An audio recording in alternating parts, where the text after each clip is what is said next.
คุณผู้ฟังเหมือนเช่นเคยเจ้าทุกวันเสาร์แล้วก็วันอาทิตย์ตั้งแต่เวลานี้เป็นต้นไปจนถึงเที่ยงคืนเจ้าเราจะมาพบปะกันเจ้าพร้อมทั้งทีมงานธรรมะคลายเครียดวันนี้เป็นวันที่7นะเจ้าเป็นวันอาทิตย์ที่7ของเดือนตุลาแล้วนะเจ้าท่านสมัครช่วงนี้อยู่ที่สถานีรออยู่แล้วนะเจ้ากล่าวเลยเนาะเจ้า10 นิ้วขอนอบน้อมแด่องค์สมเด็จพระสัมมาสัมพุทธเจ้าพระพุทธพระธรรมพระสงฆ์แก้วอันประเสริฐและขอ10 นิ้วขอกราบไหว้สาพระมหาเถรานุเถระครูบาอาจารย์นักปราชญ์นักบัณฑิตด้วยความเคารพอย่างสูงและเจริญพร โยมพิสมัยผู้ดำเนินรายการและอ้ายชัยประการตลอดถึงท่านผู้ฟังที่สดับรับฟังอยู่ตัวเมืองก็ดีตามบ้านนอกก็ดีและฟังใน Facebook และวิทยุและ YouTube ทั่วโลกก็ดีก็ขอเจริญพรเจ้าเปิ้นว่าน้ำกินหาได้แต่น้ำใจหายากเจ้าคุณผู้ฟังกรรมเก่ากรรมนี้นี่ใช้ได้ตลอดเลยเจ้าใครมีกรรมเก่ากรรมไหนที่จะมาเสนอแลกเปลี่ยนกับรายการธรรมะคลายเครียดของเราก็เชิญนะเจ้าตอนนี้อาชีพการก็อยู่หน้าใหม่แล้วอ๋อเจ้าเข้ามาหรือยังเจ้ามาแล้วเจ้าเชิญเลยเจ้า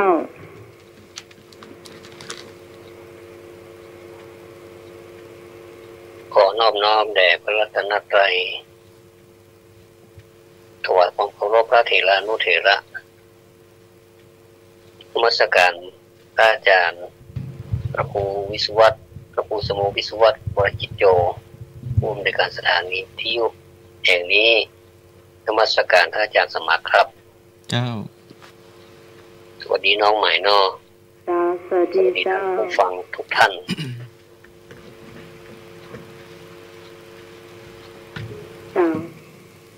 น้องใหม่ก็เริ่มมาจาก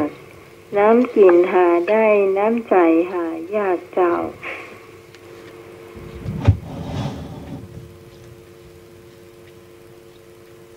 กรรมนี้มันมีตั้งหมื่นแล้วนะเนาะมันก็ต้องมีเต้าไปเดียวนะถ้าคนไหนมีน้ำใจก็จะมีตลอดนะเจ้าสม่ำเสมอแต่ว่าถ้าคนไหนที่แรงน้ำใจนี่มันต้องไปซ่อหาเจ้าอาชีพการซึ่งมีเจ้าสำหรับกำเมืองเจ้ากำเมืองที่แม่บุญเจ้าต้องมาเสนอบอกว่าแม่บุญเตรียมกำไหนไว้เชิญเนอะวันนี้0532260058ดีแล้วนะเจ้าคุณผู้ฟังแต่ว่ามันหม่นเจ้าวันนี้มันใช้ได้ละ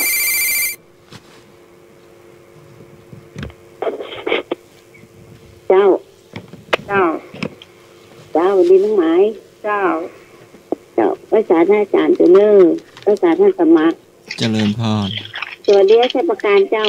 ครับสวัสดีครับเจ้าที่น้องหมายว่าอย่างก็น้ำกินหาได้น้ำใจน้ำกินพอหาได้เจ้าน้ำใจ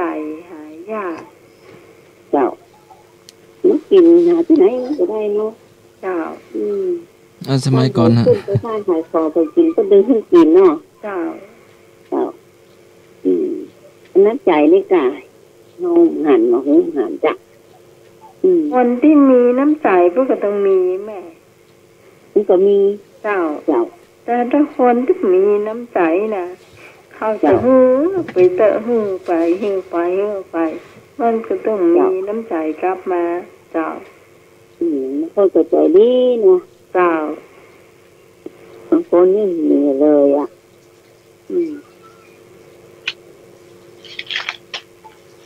เชิญประกาศแล้วเจ้ามันอยู่ที่สถานการณ์ด้วยเนาะเจ้าถ้าคนเฮาที่บางทีอารมณ์ปาไปเหมือนหรอมีอารมณ์ปาไปเลยค่ะมีอารมณ์ปาไปก็ว่าอยู่ที่อารมณ์แล้วกันเส้นอันทรงผมเศรษฐกิจก็มีส่วนนะครับทำให้น้ำใจคนเฮาเหือดแห้งไปเจ้าบางทีจิตของคนเฮานี่ธรรมดาแล้วมันเหมือนกับผ้ามันเป็นจิตที่สะอาดจริงๆแล้วในใจของจิตแต่ละดวงแต่ละคนนะอันนี้อู้ตามหลักของศาสนานะเขาจะไปเหมาว่าจิตใจคนเฮานี่บ่ดีสักคนนี่หรือว่าดีผู้คนนี่ก็ไม่ได้มันอยู่ที่ว่าใครได้ซึมซับธรรมะเข้าไปนับหรือว่าธรรมะนี่ก็เป็นกลางๆเหมือนกันเนาะซึมซับธรรมะฝ่ายดีก็เป็นกุศลละมูลแต่ถ้าซึมซับฝ่ายที่บ่ดีเป็นอกุศลละมูลก็จะเป็นไปตามนั้นกุศลมูลก็แม่นแล้วเจ้าเฮาก็คือเดี๋ยวว่ายังนิ้วมือเฮายังบ่เท่ากันสักนิ้วเนาะนะเจ้าบางทีก็ดีเท่ากันเนาะอันนี้นี่ความหันผมแล้วว่าบางทีเอาอารมณ์เฮาตัดสินเหมือนกันบางอย่างถ้าสิ่งนี้เฮาบ่ค่อยชอบเขาก็ว่าคนนี้บ่ค่อยมีน้ำใจเตื้อแห่งคนหนึ่งแล้วเพิ่นยังมีน้ำใจซึ่งต่อกันเนี่ยเฮาต้องมาพิจารณาตัวเฮาว่าเฮาขาดตัวบกพร่องอย่างพ้องเฮาเกินในสิ่งที่มันเกินไปก่อนหรือว่าเฮาพร่องในสิ่งที่เฮาบ่มีอันนี้นี่เพิ่นตามหลักของศาสนานะคือพิจารณาตัวเองเนาะแต่ว่าคนเฮาก็มาโอ้กันคือบางทีกรรมบ่เก่าบางทีมันก็ทำให้จิตใจเฮาปาไปเหมือนกันนะเจ้าเนาะเรียกว่าผู้รักษาตัวรอดเป็นยอดดีอ่ะถ้าคนเฮาก็เลยรักษาตัวรอดแต่คนอื่นเป็นยังไงจังหอยเด้อคันแนว่าเฮารอดคนเดียวก็บ่ละอย่างอันนั้นเป็นความเข้าใจเห็นแก่ตัวเนาะความเห็นแก่ตัวว่าเขาแต่งนิดเนาะแม่เนาะเจ้าแต่ว่าอันนี้มันก็ภาษิตเหมือนกันเนาะภาษิตกำเมืองก็ดีกำไทยก็ดีบางทีผมไปอ่านในเจอหนังสือนะเพราะว่าคนเฮานี่มันต้องคนใจกว้างนะว่าจะต้องยอมรับฟังเสียงคนอื่นด้วยเนาะบางทีเฮาจะไปเอาอย่างเดียวแล้วก็จะไปคิดว่าอันนี้คือใช่อันนี้คือถูกฟันธงลงไปเลยก็ได้นะอันนี้บ่ได้ตัดกรรมแล้วว่ามันไม่ใช่เป็นอย่างนั้นก็ไม่ใช่นะคือเป็นได้แต่ว่าเฮาลองมาวิเคราะห์กันนี่บางทีมันก็บ่ 100% นะบางทีมันก็ยังย่อมอยู่หน่อยเนาะเราไม่เนาะมันยังย่อมอยู่หน่อยทีนี้ผมหันไปที่ว่าน้ำใจคนเนี่ยบางทีก็อย่างที่ว่าแต่แรกนั้นนะว่ามันอยู่ที่เศรษฐกิจเตื้อ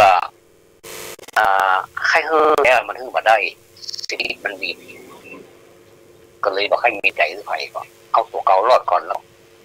ก็มีน้ำใจบางคนมันจะบัดจะอ่านนะไอ้ชาวประการ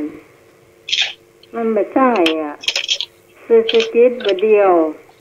กับเศรษฐกิจเมื่อ10 ปีที่แล้วมันบ่เหมือนกัน10 ปีที่แล้วเป็นจะใดเขาก็ยังเป็นด้านอยู่อ่ะก็คือคิดว่ากรรมนี้ยังใช้ได้อยู่เจ้าบอกแล้วไงว่ามันอยู่ที่คนบางคนมันบ่ได้ทั่วไปหมดเนาะบางคนก็อยู่ที่เศรษฐกิจบางคนก็แม้เศรษฐกิจจะดีอย่างใดก็ถึงบ่มีอันนี้คือตัวจริงคือเพิ่นจะรับอย่างเดียวอันนี้คือแม่นแต่ว่าบางคนมันก็ไม่ใช่สม่ำเสมอนะบางทีก็น้ำใจขึ้นบางทีก็น้ำใจลด มันอยู่ที่อารมณ์แล้วก็เศรษฐกิจของคนแต่ละคนเพราะว่าอารมณ์ของคนเรานี่มันแปรปรวนมันบ่เสมอนะครับ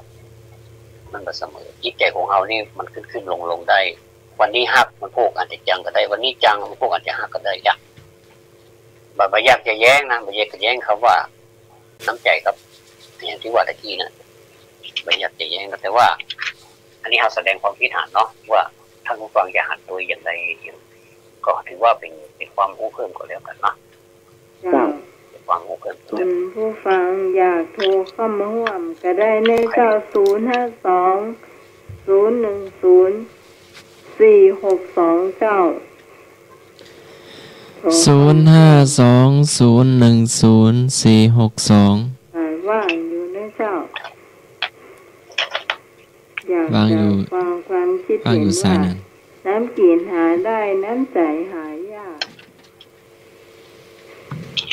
เป็นจ้านก่อนสมัยก่อนเขาจะเอาไหตั้งไว้หน้าบ้านเนาะ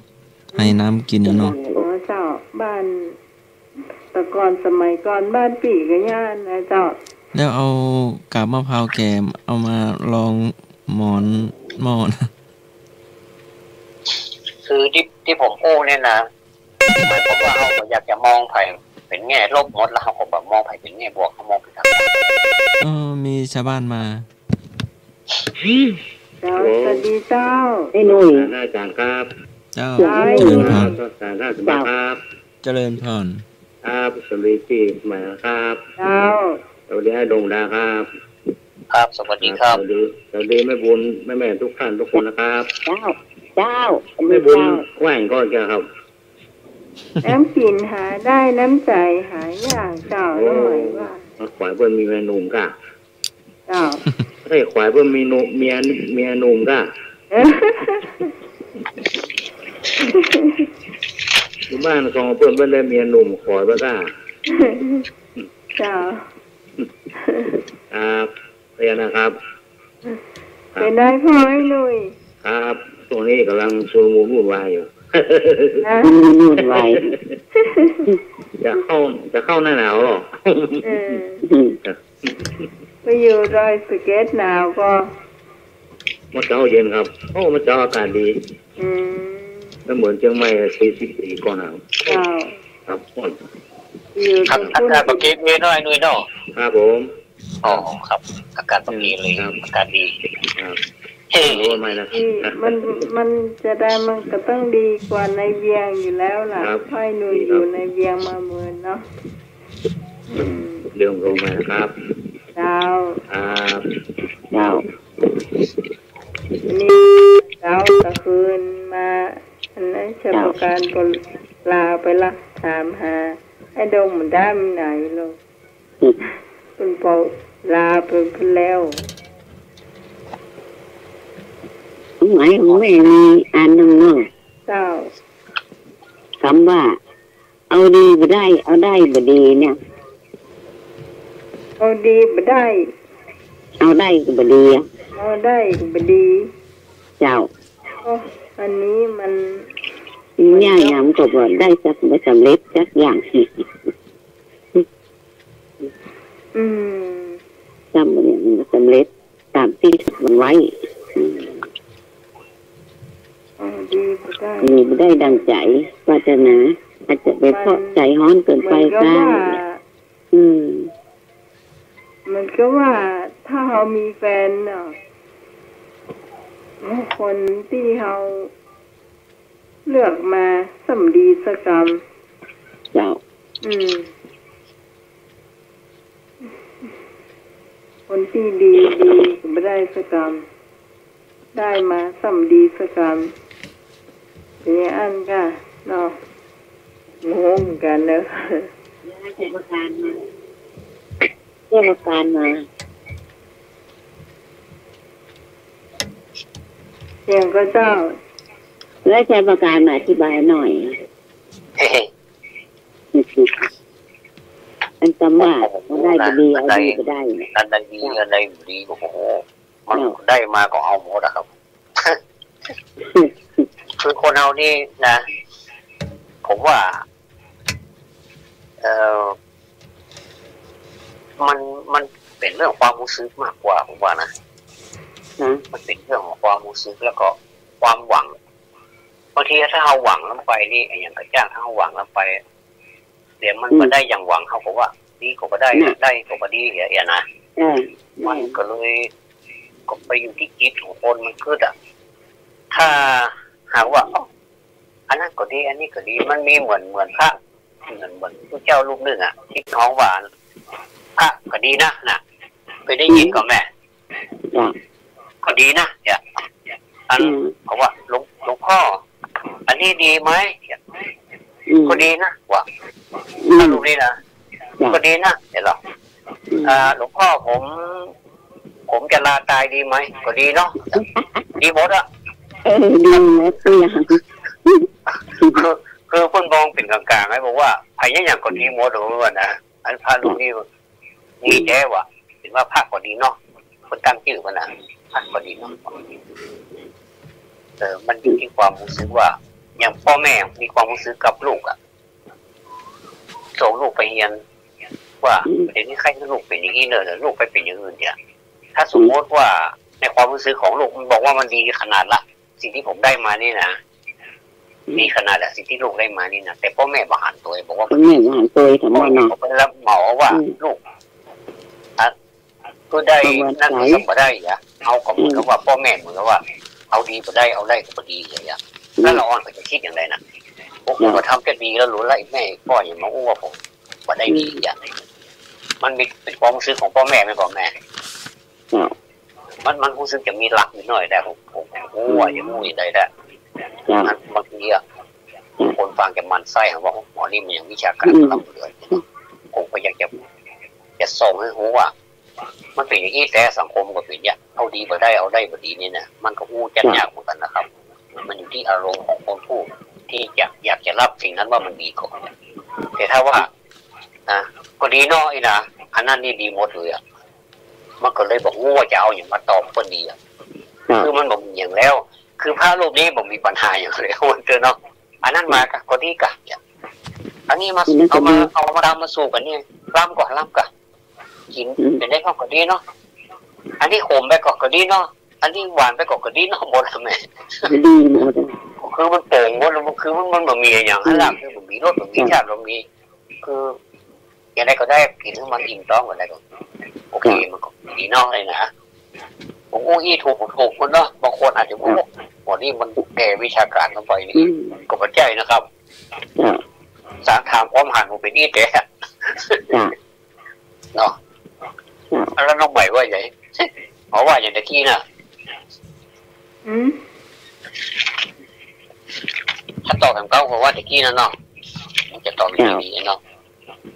อาจารย์สมัครว่าอย่างไรครับสมัครดับปิ้งได้จากใครหัวเอาดีก็ไม่ได้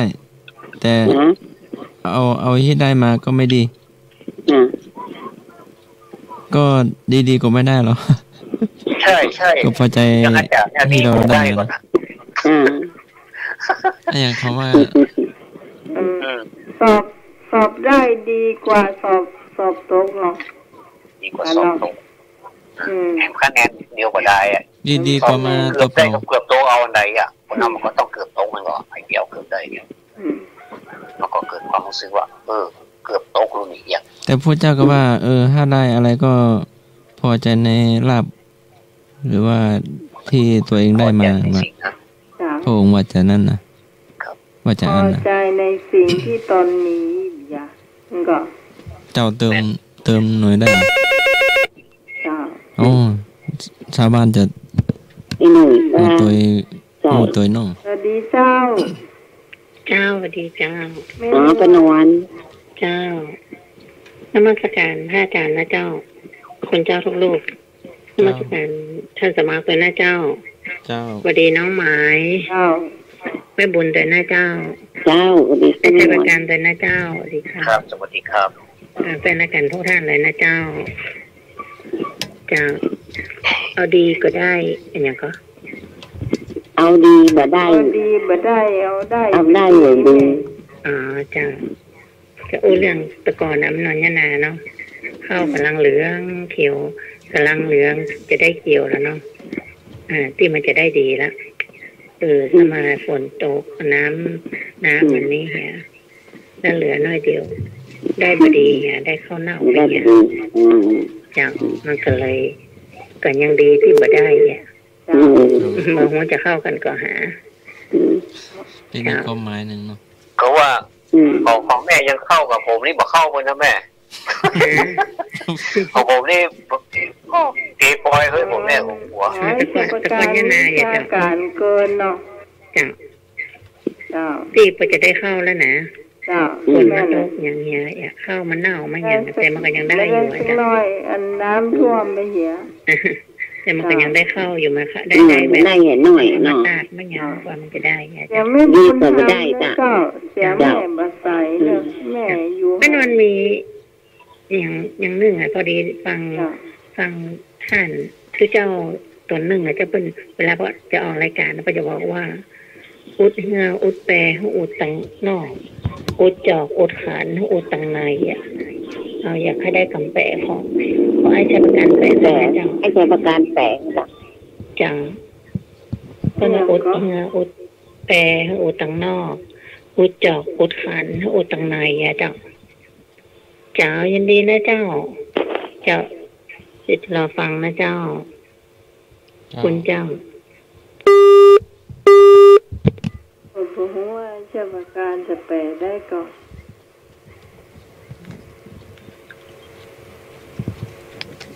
เจ้าประการแปลได้พระเจ้าแปลครับที่มีว่าตะกี้เพิ่นถามเราลองทวนให้สปการน้องถามว่าใหญ่ของอบเหืออบแปรอบตั้งนอกเราเป็นยังเดี๋ยวแม่มาบอกไหมเจ้าน้องหมายเจ้าทบทวนให้สปการเลยเจ้าบอกเลยเจ้าพอดีไปเบาวิยุจากเพิ่นว่าอุดเหืออุดแปรอุดตั้งนอกอุดจอกอุดขันอุดตังในเจ้าอุดจอกอุดขันอุดตังในอุดตังในเจ้าแล้วแม่ไปว่าอย่างครับผมขอเรียนเสริมก็บอกเข้าใจเหมือนกันก็ฟังแล้วมันเหมือนกับว่าแม่เปิ้นมาเข้าใจเปิ้นเลยมาถามฟังรายการของตู้เจ้าตนหนึ่งเจ้าพอดีเปิ้นจะออกรายการจะเข้ารายการมันจะเป็นของเปิ้นอย่างเงี้ยเจ้าอุดแปรอุดเหืออุดแปรอุดตังนอกอุดจอกอุดขันอุดตังในเจ้าเขาก็เคยฟังว่าความหมายมันคืออะไรเนี่ยเจ้าอันนี้เป็นกรรมเก่าก็หาเจ้าเป็นคำเก่าเนาะเจ้าแต่ข้อสองนี่อุดอะไรอย่างนะคล้ายว่าข้อสองอุดอะไรอย่างนะอุดจอกอุดขันไม่ใช่อบนะจอบที่ปลูกข้าวโพดนั่นน่ะไม่ใช่อบนะครัว่าเป็นอย่างอบอย่างนี้นะอุดแพอุดเรืออุดแพให้อุดด้านนอกไม่ใช่อบเด้อเจ้าแต่ข้อสองนะยังบอกเข้าใจแต่ข้อสองว่าจะได้นะอุดอุดจอกอุดขันอ่ะอุดตังในจอกอุดขันอุดตังในขันมันน้ำมันไม่ดันเยอะเนาะถ้าอุดแพมันน้ำมันดันปริศนาธรรมแล้วก็ก่อนได้จะเข้ารายการก็จะว่าทุกวันนะจ๊ะอุดแปรอุดเรืออุดแพให้อุดเรืออุดแปรอุดตังนอกอุดจอกอุดขันอุดจอกอุดขันอุดตังในจ้ะอุดหูที่มันหัวน่ะเนาะแม่นะเจ้าถ้าเปิดมาได้เปิดพิศนาครับแม่เปิดไม่ได้ใช่จ้ะมันเป็นการฟังแล้วมันไม่จะเป็นกรรมเก่าก็หาก็จะอู้บ่ได้ส่วนมากนะ มันมีความหมายอย่างเลยจ้ะเปิ้ลแล้วเปิ้ลมาแปลยังเงาอ่ะมันมีคำแปลจ้ะเคยได้ยินความจริงเนี่ยอย่างถ้าใช้คำว่าอุดเนาะจ้าอย่างเฮือนี่ก็เหมือนกันเปิ้ลก็ไม่ได้อุดตั้งนอกเนาะจ้ะก็รู้ตั้งในแล้วมันจะเป็นเกี่ยวกับพิจารณาธรรมก็จ้ะก็น่าจะแม่นจ้ามันก็เหมือนกันอันจอกก็เหมือนกันเนาะน่าจะแม่นแต่ว่าเขาบอกว่าอย่างนี้มันลึกซึ้งมากกว่านั้นให้สมัยคุณเนาะเจ้าคุณอธิบายเราอ่ะจริงแล้วถ้าเปิ้นแล้วเปิ้นจะต้องอธิบายเจ้าน่าจะอุดสิ่งที่ไม่ดีเข้ามาในของมันหัวเข้ามาในชีวิตก็ตอนนี้3 ทุ่มที่ช่วงกำบ่เก่าเนาะกำเมืองเนาะ34 นาทีแล้วเจ้าต่อไปเป็นช่วงอะไรอย่างช่วงชาติสัมพันธ์ก่อนชาติสัมพันธ์เนี่ยน้อยก็แล้วกันเนาะเจ้าไปอย่างเร็วก็แล้วกันเจ้าวันอาทิตย์ที่7 ตุลาคม 2561 เวลา 10:09 นาทีงานทำบุญสลากพัดประจำปี 2561 ณ วัดป่าแดงมหาวิหารมันผ่านไปแล้วนี่ผ่านมาแล้ววันนี้วันที่7แล้วผ่านไปแล้วอ่ะต้องประกาศด้านใหม่อ่ะงานตรงหน้างานตรงหน้ามันนิ่มผ่านไปแล้วก็อยู่ในวันนี้อยู่หรอมันผ่านไปแล้วนี่เนื่องด้วยคณะสงฆ์เจ้าคณะสงฆ์ตำบลหนองหอยหน่วยอบรมประชาชนประจำตำบลหนองหอยจะได้จัดโครงการธรรมสัญจรครั้งที่2561 ณ วัดเมืองศาสตร์หลวงตำบลหนองหอยอำเภอเมืองจังหวัดเชียงใหม่โดยเชิญชวนสาธุชนในตำบลหนองหอยและคณะศรัทธาญาติโยมสาธุชนทั่วไปเข้าร่วมและประพฤติวัดฟังพระธรรมเทศนาและปฏิบัติธรรมเสริมปัญญาพัฒนาคุณภาพชีวิตในวันอังคารที่9 ตุลาคม 2561 เวลา 13 นาฬิกาเป็นต้นไปณ วัดเมืองศาสตร์หลวงตำบลหนองหอยอำเภอเมืองจังหวัดเชียงใหม่กำหนดการฟังเทศรายการรถด่วนขบวนพิเศษในฤดูกาลเข้าพรรษาประจำปี 2561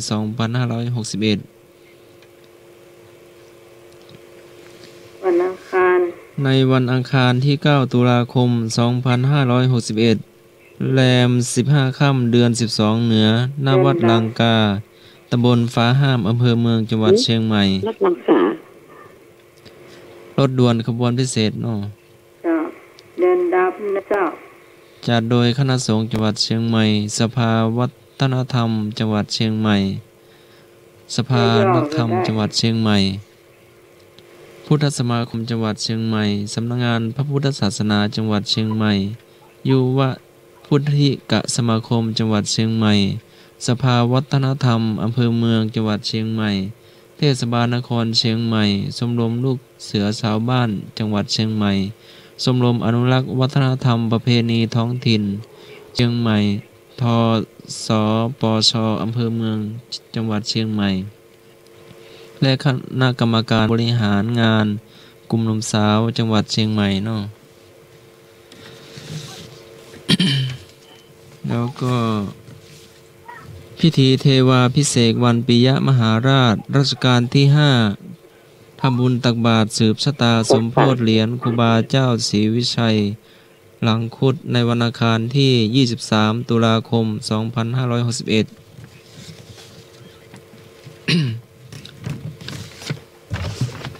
และวันที่ 12, 13, 14 ตุลาคม 2561 มีปฏิบัติธรรมทุกเดือนประจำเดือนณ พุทธมณฑลจังหวัดเชียงใหม่ตำบลป่าเมี่ยงดอยสะเก็ดนะเจ้าและวันที่18 19 20 21ตุลาคม2561สอบนักธรรมตรีทั่วประเทศไทยละท่าเนนเนาะเจ้าวันที่อย่างก็อาจารย์วันที่18 19 20 21ตุลาคมครับผมสอบนักธรรมชั้นตรีสมณเณรน้อยพระน้อยหรือว่าหลวงพี่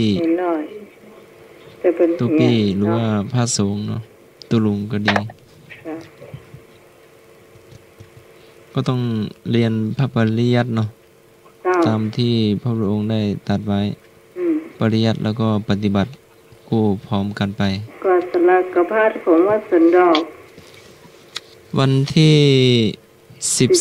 14ตุลาคม2561สลักพัดวัดสันดอกพระอารามหลวงนึงแล้วก็วันเสาร์ที่27ตุลาคม2561พิธีทำบุญทอดกฐินมหาวิทยาลัยเชียงใหม่ประจำปี2561ทอดกฐินณวัดฝายหินนั่นเดี๋ยวใกล้ๆจะเอารายละเอียดมากำหนึ่งนะเจ้าอันนั้นมันจะออกภาษาไปก่อนเนาะและพิธีทอดกฐินสามัคคีซื้อที่ดินสร้างโรงพยาบาลศูนย์มะเร็ง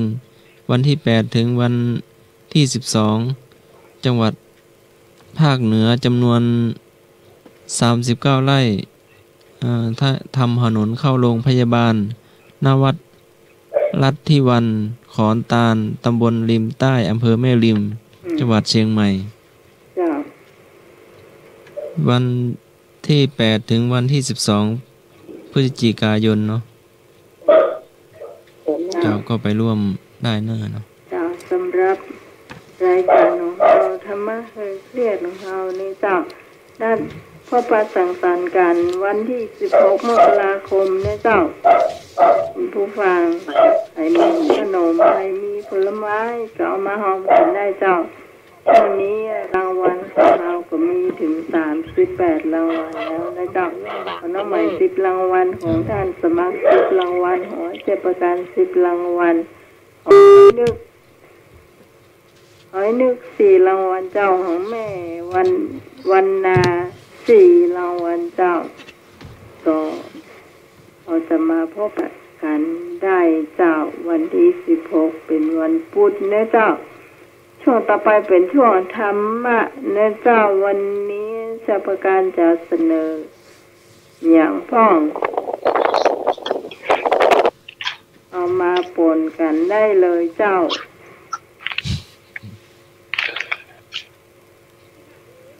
ผู้ฟังสามารถโทรเข้ามา053-226-058 052-010-462เจ้าอันนี้2หมายเลขนี้ใช้การได้แล้วเจ้าธรรมะ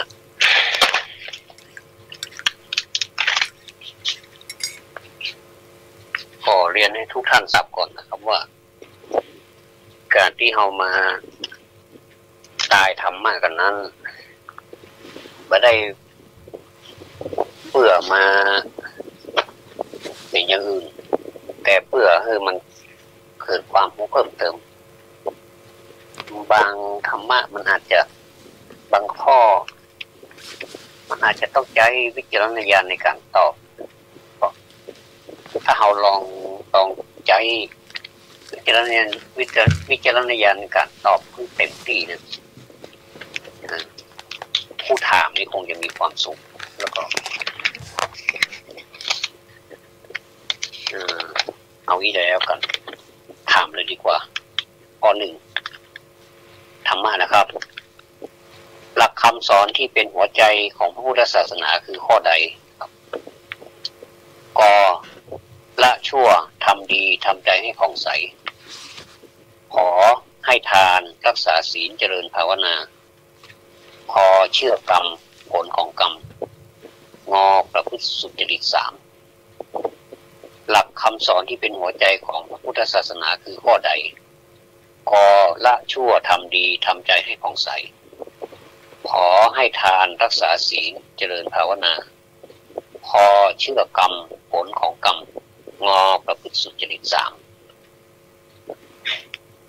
อันนี้น้องใหม่มีคำตอบอยู่ในใจแต่ว่าจะผิดหรือถูกกลุ่มหูนะเจ้าแต่ยังมาตอบเตื้อ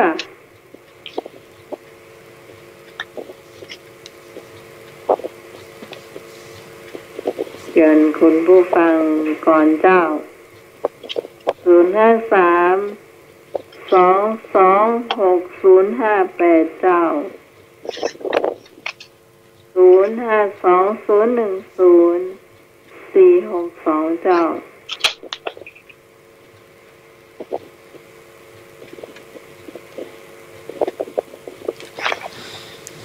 053-226-058เป็นพระเนนที่กำลังเฮียนอยู่ก็ได้นะเจ้า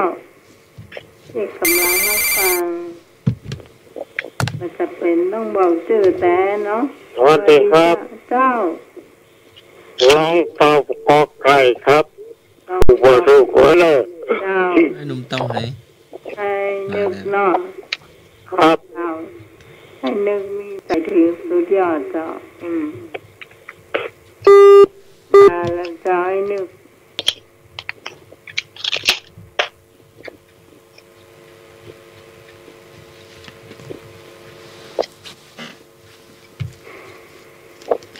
ผู้ฟังจะตอบข้อไหนเชิญนะเจ้า052-010-462 053-226-058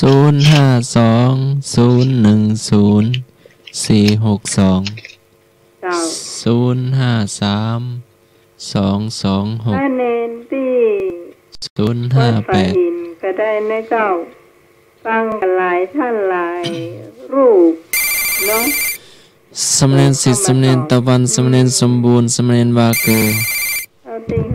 สำเนียงสมชายช่วยกันตอบได้เจ้าสวัสดีเจ้าสวัสดีครับท่านผู้ว่าราชการครับเจริญพรต้องไปสำเนียงแห่งประกาศครับผมนี่เด็กชายมือเนาะเจ้าเปิดพัดลมกันเนี่ยมันเสียงพัดเนาะครับผมใครเนาะครับผมเจ้าเด็กชายมือนี่เด็กชายมือปิดพัดลมมาเนาะพัดลมเอาไปไกลๆหน่อยพัดลมไม่ปัดเข้าโทรศัพท์เจ้าเสียงมันจะดังขนาดเลยเนาะ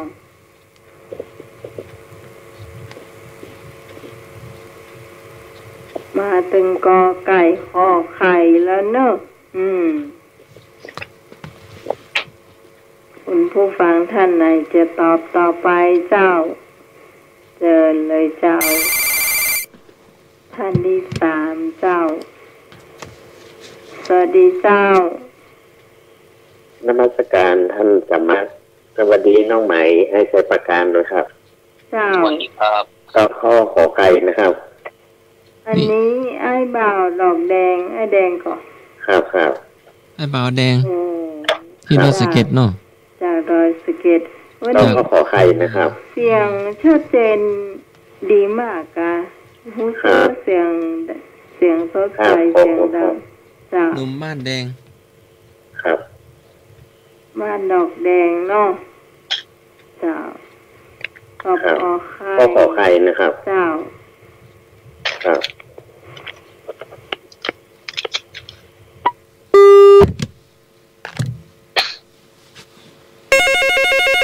โอ้มาแล้วข้อไข่ฮัลโหลเนี่ยสายที่4ก่อนฮัลโหลสวัสดีเจ้าน้องไหมเจ้าไม่นวลที่จริงมันกระถูกถึง2นะไม่นวลเจ้าแต่ว่านวลคอควายว่าอย่างก็เจ้าเชื่อกรรมผลของกรรมครับแม่ไม่นวลก็เอาข้อนี้นะเจ้า เชื่อผลของกรรมควายนอกจ้าที่จริง2ข้อบนเท่ากับแม่นนะเนาะคือมันก็น่าจะถูกทุกข้อแม่จ้าเนาะมันพอดีมันมีทุกข้อมันให้เลือกข้อใดข้อหนึ่งถูกทุกข้อให้ที่ทุกข้อปะเนาะแค่ละเจ้าก็ได้ก็ดีเอาเนาะ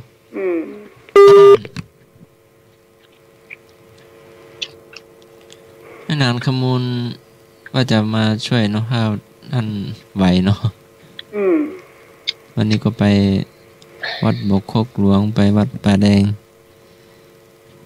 เจ้าควยสลัก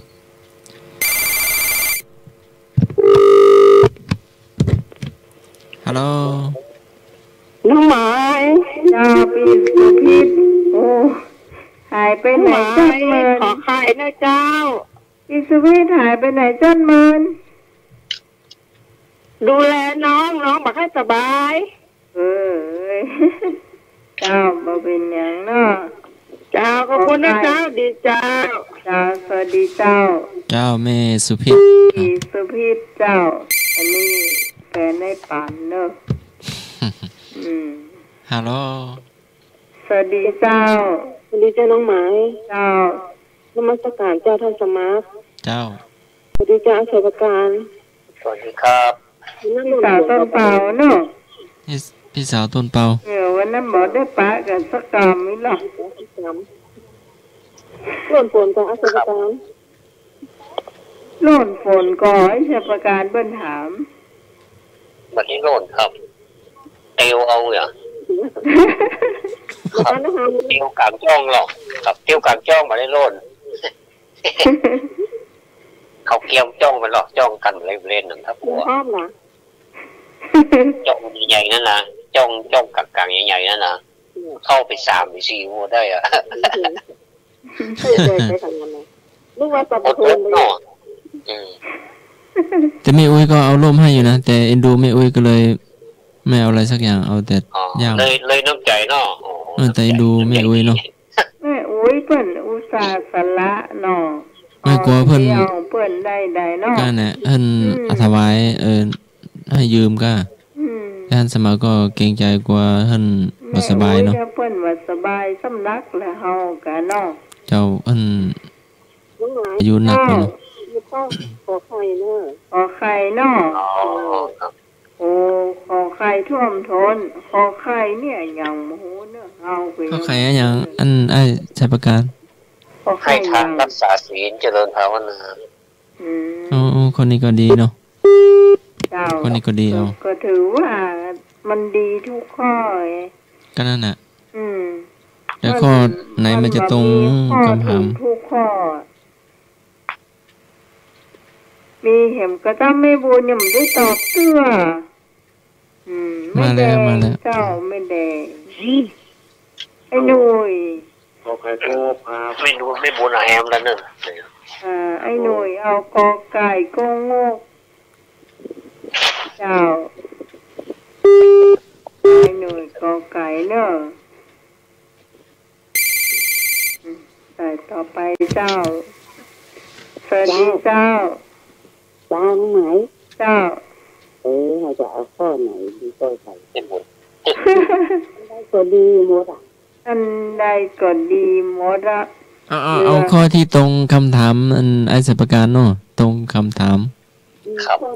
ข้อใดก็ดีเอาเหมือนกันอย่างที่แม่บอกกันเนาะงองูก็ยังมีให้เอาเติมเดี๋ยวนะ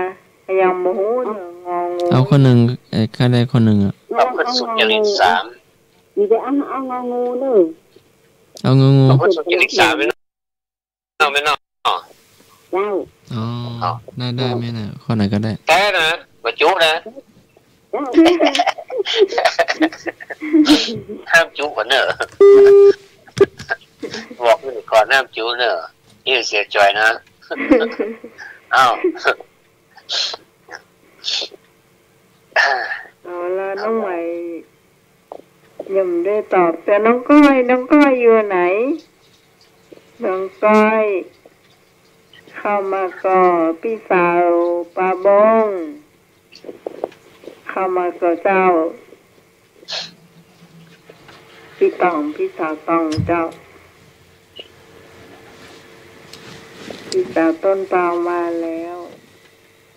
พี่สาวเสียงสำยอดเจ้าถึงมาเด้อพี่สาวต้นเปล่ากิ้มใช้ตอบยวนเด้อเพราะว่าโลดโอนเขาเหมือนได้โลดเขาเตียวใหญ่เนอะแม่ห้อยเงินยวนไม่ใช่ยวนนะครับแม่ห้อยเงินน้องก้อยแม่เจยอดแม่สีไวแม่พลอยแม่แดงบ่าวบันทิมาแล้วสวัสดีเจ้าสวัสดีเจ้ามาแล้วพี่สาวประวงมาแล้วเจ้าแล้วท่านสมาชิกเจ้าเจริญพรท่านอาจารย์ตัวกับสวัสดีอาชัยประการเจ้าครับสวัสดีครับสวัสดีน้องใหม่เด้อเจ้ามันเอาโกไก่ขอไข่โคควายงองูให้เอาข้อยอ่ะเอาโจทย์จานบอกเอาโจทย์จานบอกขอไข่ปะขอไข่อะเจ้าขอไข่เนาะแต่น้ำจูเล่นน้ำเลยนะขอไข่เนาะเจ้าขอไข่ให้จัดให้ครับเดี๋ยวนี้ขอไข่นี่ยาวเป็นแหลบเนอะเด้อนะเต่าก็จะเป็นแหลบเลยเจ้าไม่แดงอย่างมาแต่นะไม่แดงนะไม่แดงจะลองก้อยเจ้าเอาสมัครเอาข้อนอนเนนไหมมองฮะสัมไปไก่มั้งไปไก่กะไผ่มีไม่แท้ใกล้ๆนะเอากระมอเอากระมอไม่แท้ใกล้ๆฮะอันแนบกระมอแนบน่องฮะแนบน่องนอนเรียนเนี่ยนอนไม่มองเลยนะเอาแนบกระมอน้องแมวกอไก่เจ้าสมัครเอาละเว้นชั่วทำดีทำจิตใจให้ผ่องใสก็เนี่ยกะกอไก่เนี่ยกะครับมีไปแล้วก็หาครบถึง4 ข้อนะจ๊ะเจ้าต้องอธิบายถึง4ละจะลองอธิบายตอนนี้นี่ถึงแม้มันจะสั้นแต่มันก็กินเวลาแต่ถึงกับนั้นก็ตามจะกินเวลาแต่ก็ได้มาซึ่งความรู้นะจ้าก็คุ้มค่ากับเวลานะครับผมจะอธิบายขออนุญาตอธิบายตั้งแต่งองูเป็นต้นไปนะครับงองูนอประพฤติสุจริต3อันนี้เจ้าของคือไม่บุญเนาะแต่นะอย่าวนว่าเราคนจำหรอกประพฤติสุจริต3นี่หมายถึงกายเนาะกายสุจริตวจีสุจริตมโนสุจริตอันนี้มันเปิ้นเน้นไปถึงการความประพฤติเนาะได้เน้นคำสอนนะครับไม่ได้เน้นหลักนะที่เป็นหัวใจอ่ะเพราะฉะนั้นข้อนี้ยังบอกเข้าเป้าได้นะเนาะไม่เนาะคอควายเชื่อกรรมผลของกรรมอันนี้ไม่นวลเชื่อกรรมผลของกรรมผมก็หันตัวนะครับเพราะว่ากรรมคือการกระทำเนาะเราจะต้องเชื่อการกระทำของเราว่ากายกรรมวจีกรรมมโนกรรมเราทำดีก็ได้ดีทำชั่วก็ได้ชั่วผลของมันจะออกมาอย่างใดเราก็ต้องยอมรับถึงแม้ว่าไม่ยอมรับดีก็ได้ดีอย่างที่นะมันก็ได้มันจำเป็นจะต้องยอมรับนะครับพอกหันตัวแต่ยังมาเข้าเป้าด้วยนะครับพอใคร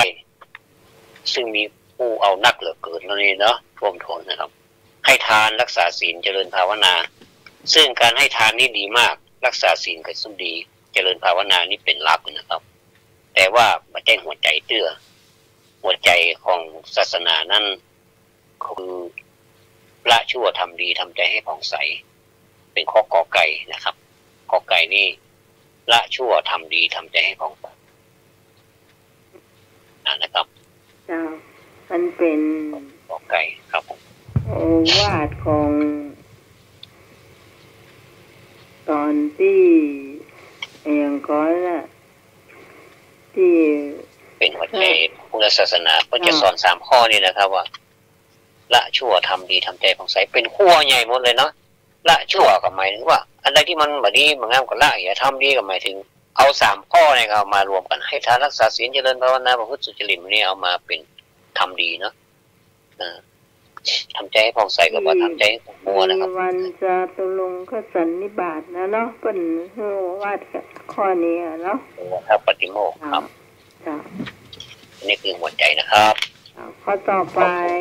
ขอบคุณทุกท่านอันนี้เอามาศาสนาพิธีน้อยๆ อันนี้เบาๆเนาะเบาๆแล้วนะเบาๆแล้ววงเล็บนะจ๊ะเนาะมันเบาๆนะจ๊ะอย่าหนักบุคคลใดบุคคลในข้อนี่ก็เด้อบุคคลในข้อใดที่แต่งกายไปวัดได้อย่างเหมาะสมนี่ถามแต่งกายเนาะก็หนูใส่ทองเต็มตัวสยุมพรสวมกระโปรงสั้นเหนือเข่านี่เนาะอวยพรสวมผ้านุ่งขาวอวยพรสวมผ้านุ่งขาวเสื้อลายลูกไม้สีเขียวอ่อนอุดมสวมกางเกงฟิตกับเสื้อเอวลอยบุคคลในข้อใดที่แต่งกายไปวัดได้อย่างเหมาะสมก็หนู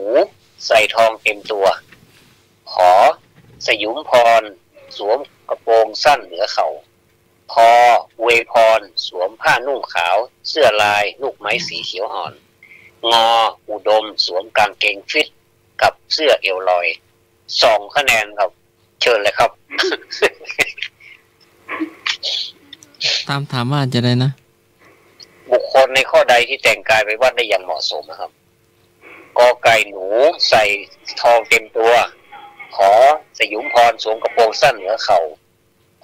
อวยพรสวมผ้านุ่งขาวเสื้อลายผูกลูกไม้สีเขียวอ่อนอุดมสวมกางเกงฟิตกับเสื้อเอวลอยมาแล้วสายแรกมาเลยเจ้าใครชอบเรื่องออเดอร์เจ้าข้อไหนพี่สับปะรดสุดขาวเนาะแน่ดีเนี่ยสุดขาวควายเลยเนาะควายมาเขาว่องดีเนาะไม่ควายเขาว่องถ้ามันต้องบอกวันนี้มันพวกกันนั่งบอกกันเนาะ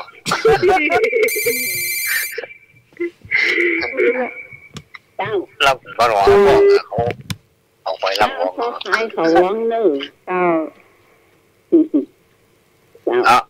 แม่เอาข้อไหนควายเขาว่องควายเลยเจ้าขึ้นอากาศดีแล้วอ่ะเอาได้มาจัดให้ถามสายละสวัสดีเจ้าน้องหมายเจ้าไม่นวลจะข้อควายเขาว่องนะจ๊ะจะกิ้มมาว่องสักคำอ่ะที่ไม่นอนเอาว่องอยู่คนเดียวอ่ะจ้าไอ้ว่องตัวตะกี้ของสามขารอกับแม่น่าจังแบบกับเนี่ยน่ะไอ้บุญกับตาเมียงตะกี้นักกะผมเลยน่าจังไปอย่างนี้เอาครับท่านใดจะเอาข้ออื่นเนี่ยเลือกได้เนอะพยาใส่ทองไปกันพยาสูงกับโป้งสั้นก็ได้เนอะแล้วแต่งตัวเหมาะสมสวัสดีเจ้าเอาข้อควายเจ้าควายแม่บัวถาก็เจ้าแม่บัวถามา1ฝ่ายแล้วเนอะเอาละมันจะนักกว่าตะกี้เนอะสวัสดีเจ้าน้องหมายเจ้ามาการเจ้าสมัครสวัสดีเจ้าแม่ธิดาเจ้าแม่ธิดาขอเอาคอควายนะเจ้าโอ้เจ้าขอเป็นแลบล้านขอบคุณครับแม่ขอบคุณครับแม่ธิดาเจ้าแม่ธิดาบ้านหม้อเจ้าดิกกี้แม่บุษามาพี่สุที่เจ้ามาเลยเทวบุตรจึงมีกันนี่มีก็เทวดาเต็มไปหมดอ่ะไอ้หนุ่ยเทวบุตรจ้าปานี่โอ้มาเข้าใจเด็กชายมือเหรอมือ ใช้มือมีสามลูกเก็ดรอลงมือเราคอควายเด็กใช้มือแก้ตัวครับผมห่มผ้าขาวเนาะอ๋อแล้วก่อนไอ้บ่าวดอกแดงมั้งเหรออ๋อไอ้บ่าวดอกแดงมาสเก็ตอีกลูกมาแล้วเด้อเจอเตะบุญมากับมากันเป็นแถวแล้วมาเลยเดี๋ยวเสื้อลายเขียวแล้วเป็นนี่เราจะทำเงินสร้างเวลาเราโคกไข่โคกไปโคไข่คุ้งงงมั้งโคไข่คุ้งงงกะเอาไอ้หนุ่ยเอาโคไข่เนาะครับไอ้หนุ่ยเหมือนไข่ได้เลยโคไข่นี่ว่าจะอะไรนะงูใส่ทองเต็มตัวครับครับก็น่าสนนะจานงามดีเนาะจริงเพื่อนไม่ได้ห้ามหรอกวันเด็กครับเจ้ามาแล้วเฮ้ยไปวัดก็เรียบร้อยห้องโคควายครับออกควายเนาะต้องแต่งตัวเรียบร้อยเจ้าแต่ครับ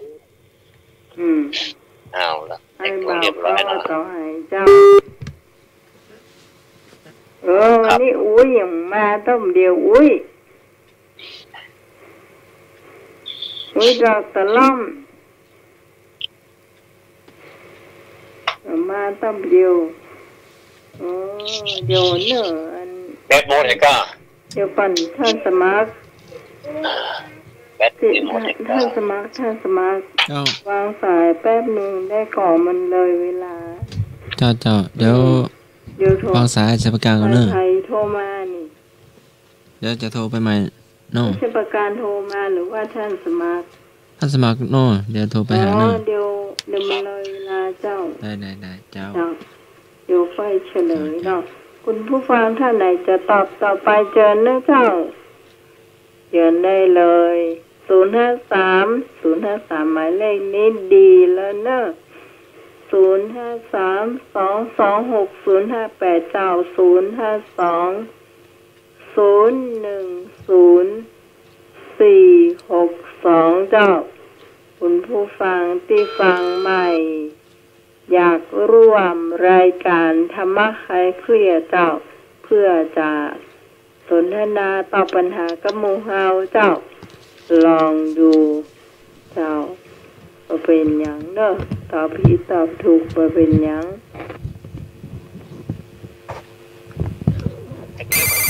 เข้ามาได้เจ้าสายต่อไปเลยเจ้าสวัสดีเจ้าออกควายเจ้านี่พี่สาวเสียงสามยอดเจ้าเนาะเจ้าแต่ว่านี่หายไปเนาะก็ได้พี่สาวต้นเปามาเลยสาวต้นเปามาเลยเจ้าตะกี้ท่วมท้นเนอะสายนักขนาดเลยเจ้า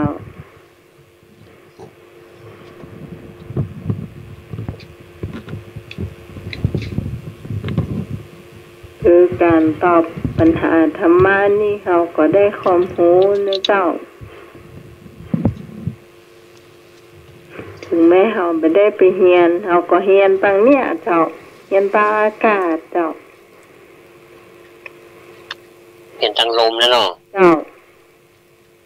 เนี่ยได้มันเขาจะมีเวลาไปนั่งเรียนเหมือนเปิ้นหรอขอให้ได้หูอีกฟังก็ยังดีหรออาโหสัจจะขอได้ฟังเนาะเจ้าครับคงจะบ่มีแล้วก็หาเจ้ามีแล้วก็บอกว่าอย่างนะครับที่เหลือก็ฟังนะครับเป็นความรู้เนาะเจ้าไอ้หนุ่ยถ้าสอบคนใส่ทองอ่ะเนาะพอแล้วเจริญหนูเจริญตาดีไอ้หนุ่ยผมหันตัวเนอะคนใส่ทองไปว่านี่นะมันหมายถึงคนมั่งมันมีมันรวยนะเนาะคนใส่ทองเอาสมัครเอาไปถึงสอบพอเนาะเดี๋ยวสมัยเลือกไปแล้วท่านสมัครได้เลือกเด้อเดี๋ยวท่านสมัครเนาะครับ อันตู้สมัครโฮมรถไหลมันมีในนี่นะอาจารย์ ขอไผ่อยู่ใกล้ๆขอไม่แทรกคำเตอะขอเป็นคำขอเนี่ยก็ ห่ม ขอนี่เป็น จีวรลดไหลถ้าออกนวัดห่มคุม วันนี้เอาใหญ่แล้วเนี่ยวันนี้นะฮะอันอยู่ในวัดอันนอกไหลถ้านอกวัดห่มคุมเจ้าอ๋อครับผมเข้าใจนะครับอันผมเข้าใจทำไมเข้าใจละสูมาได้เนิ่มถ้าไผ่เคียนนะก็ยุติเดี๋ยวนี้เนิ่มพี่ญาเนิ่มเป็นบาปอันสมาฮอนุหุกตาโตเนอะห่มในวัดห่มรถไหลอันนี้เงื่อนครับเนี่ยเอาเรื่องครับเนี่ยผมว่าฮอนุหุกตาโตด้วยนะอ้าวอันนี้ก็เป็นการเย้าแย่กันเล่นในรายการเนาะก็ครับตกลงอาจารย์สมัครเอาข้อใดเอาข้อห่มขาวห่มขาวเนาะห่มขาวคอควายนะครับอวยพรสวมผ้านุ่งขาวถือศีลเสื้อลายลูกไม้สีเขียวอ่อนนะครับครับอันไผ่ก็จึงชอบเนาะความเป็นระเบียบเรียบร้อยแล้วก็ประเพณีวัฒนธรรมของการแต่งตัวของคนนั้นจากผู้เฒ่านะครับที่อื่นนี่บอกว่ากันเนาะเขาจะแต่งแบบสวิงแบบอย่างใดอะสวิงนี่โก้อย่างกันมีใครว่าเนาะเช่นกันไปแอลก็ไปนี่เนาะก็แล้วแต่ว่าไปวัดนะครับอันนี้เป็นบอกไปวัดเนาะเปิ้นเฉพาะที่ไปวัดเนี่ยคนจะแต่งตัวแบบไรนี่ขอบคุณทุกท่านนะครับที่ให้คะแนนอย่างท่วมท้นมาเนาะเว้นให้หนุ่ยเพิ่นชอบใส่ทองชอบปีอย่างนะครับผมก็ชอบผมตอบเลยหนุ่ยก็ได้เนาะเอากอไก่เหมือนกันน้อยหนุ่ยเนาะคอควายนี่อวยพรสวมผ้าถุงผ้านุ่งขาวมันจะมีข้อสังเกตจุดทิ้งเนิ่นนะครับเสื้อลายลูกไม้สีเขียวฮอนอาจจะเป็นเสื้ออย่างก็ได้นะครับที่มันแบบปกปิดเนาะปกปิดร่างกายของเรานะครับคือมันมิดชิดเนาะในนี่มันเป็นคำถามมาได้เนาะเราเอาเป็นประมาณนั้นนะครับอาจจะเป็นสวมผ้านุ่งขาวเสื้อขาวก็ได้นะครับมันจะมีต้องเป็นเสื้อลายก็ได้นะครับเนาะเป็นเสื้อขาวอย่างเราไปฟังเทศเนี่ยส่วนมากเขาจะเป็นชุดขาวโม้แต่ดึงผ้านุ่งดึงผ้าเป็นเสื้อเป็นสิ้นเนาะมันจะเป็นสีขาวโม้พอแล้วไปเย็บผ้าขาวพอเหมือนเพื่อเอาผ้าขาวไปวางนี่เนาะเป็นผืนไปเลยอ่ะอันนี้คือวัฒนธรรมนะข้อนี้ก็ไม่ยากนะครับก็ม่วนเลยนะขอบคุณทุกท่านนะครับคอควายถูกต้องแล้วนะครับคอควายเนาะจ้าเว้นไอ้หนุ่ยครับผมเนี่ยเอาคอไก่เนาะผมสอบมือทองนะไอ้หนุ่ยมีคู่แล้วไอ้หนุ่ยก็เสียใจอ่ะมีคู่แล้วนะเอาบรรยากาศอีกทีเอาอย่างของต่อไปเอาเป็นกรรมต่อคำจุดๆบ่เนาะเป็นจุดๆนะครับ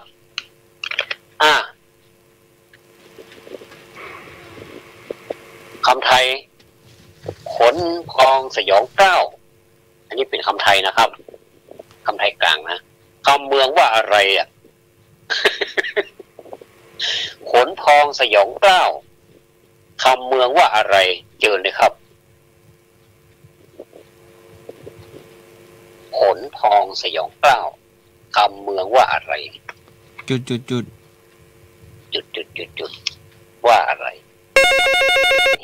มาแล้วสายแรกสายนี้มาแล้วเจ้าสวัสดีเจ้าน้องไหมเจ้าคนคิงลูก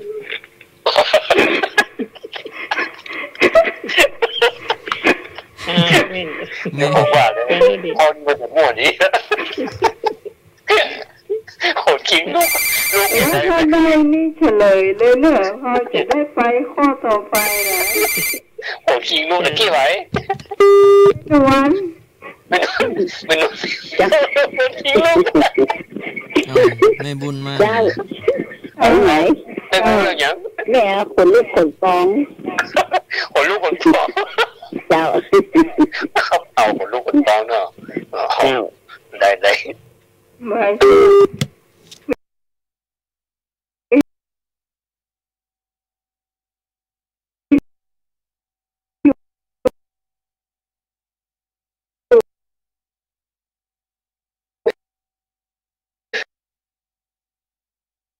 ก่อนเอาวิดีโอก่อนเนอะขอตัวผ่านไปมาเติมนึงสักน้อยเถอะมันจะสมบูรณ์ยิ่งขึ้นนะครับโอเคครับเจ้าอันยมต่อให้โอ้ยเรียกเ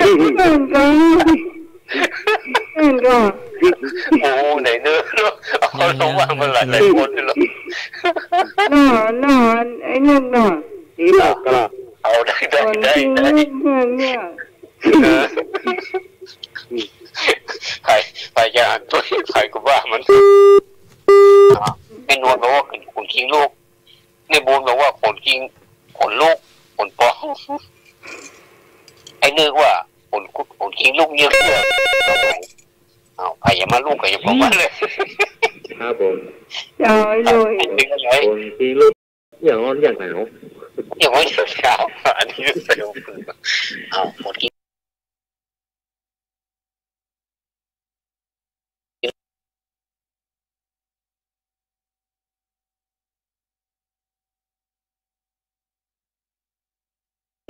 อย่าง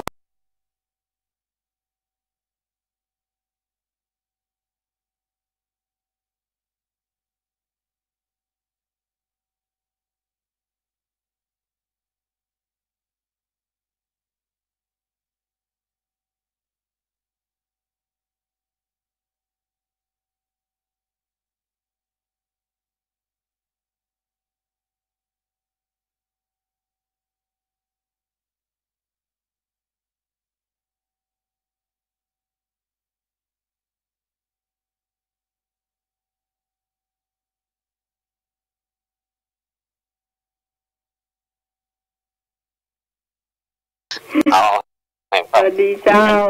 อย่างนี้ก็แค่ใหม่ก็ได้เจ้าหัวลูกคนหัวลูกคนหัวลูกเนาะเจ้าอันนี้ไผ่นี่เจ้าพี่สาวเสียงสามยอดพี่สาวเสียงสามยอดครับครับเจ้าเสียงสามยอดพี่สาวเสียงสามยอดเลยแล้วก็ใครมาอยู่ไอ้สองมาหัวเปิ่นนั่นเอาละเปิ่นนั่นเอาละเนาะเอามาแล้ว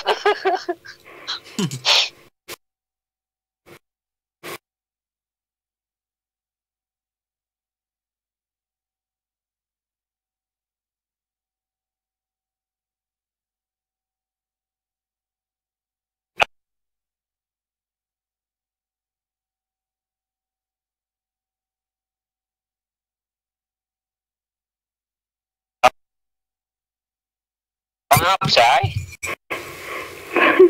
ทำไมดิเจ้าคนหัวผู้สมบูรณ์คนหัวผู้สมบูรณ์แล้วไม่เคยได้ยินนะใหญ่ดีนี่อันใดก็น่าสนมากเมื่อกี้แม่อย่างก็น่ะแม่ธิดาไม่ธิดาคนหัวผู้สมบูรณ์เหมือนแม่ธิดาแม่วัฒนาเนี่ยเสียงสองท่านนี่ก็เหมือนกันเนี่ยนะมาแต่ละคนนี่ท่านก็มีความรู้เมาขึ้นหัวเนาะนี่นะคนคิงลูกอันนี้แม่นวลเอาเฉลยคำนอกแม่นวลจุดประกายให้คนคิงลูกนะครับแต่แม่นวลถูกเกิงเดียวเสียดายแล้วก็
เจ้ามาเนอะเจ้าเอาโกไก่เหมือนไอ้เนื้อเนี่ยโกไก่นอพิสาปลาบงเจ้า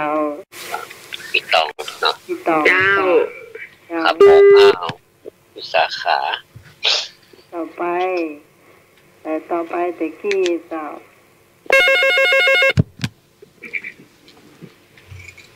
สวัสดีเจ้าน้องไม้แม่นวลจะเอาโกไก่เหมือนเพิ่น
คนไข้หัวยาจับคนหวานไข้หัววันน้อยอารมณ์ซบ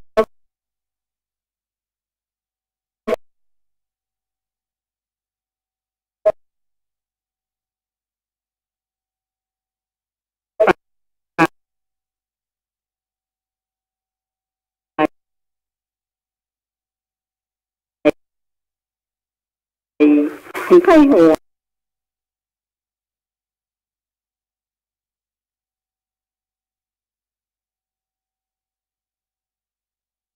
ระวังเป็นพี่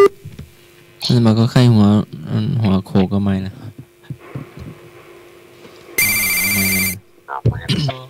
สวัสดีเจ้าก็ไก่ก็งอกไปเปิ้นน่ะไม่บุญเจ้าไม่บุญเจ้าโอ้เวอร์ชันนั้นไอ้หนุ่ยนี่ใจได้หนักขนาดอ่ะ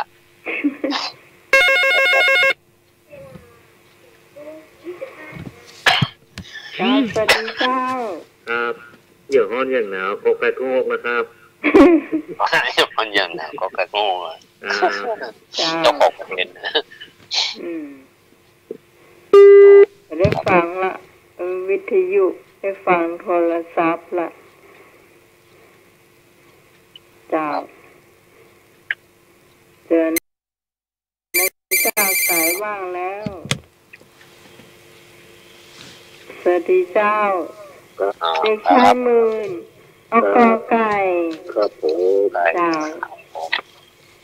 นี่ฝั่งรับฝั่งนอนอยู่เป็นกู้กันจนพ้นละเที่ยงคืนบนละ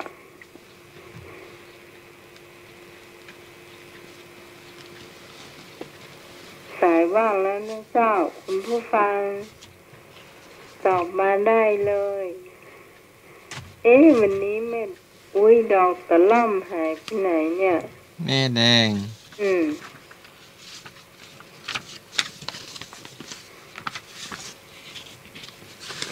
ทุกคนมาแล้วไม่ดอกตะล่อมมาเจ้า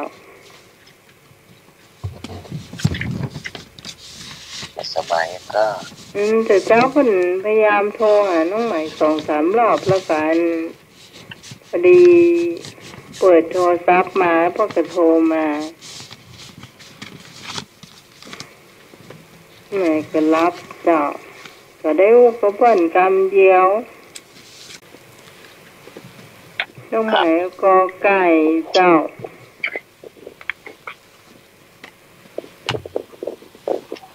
นางวิสาขามหาอุบาสิกา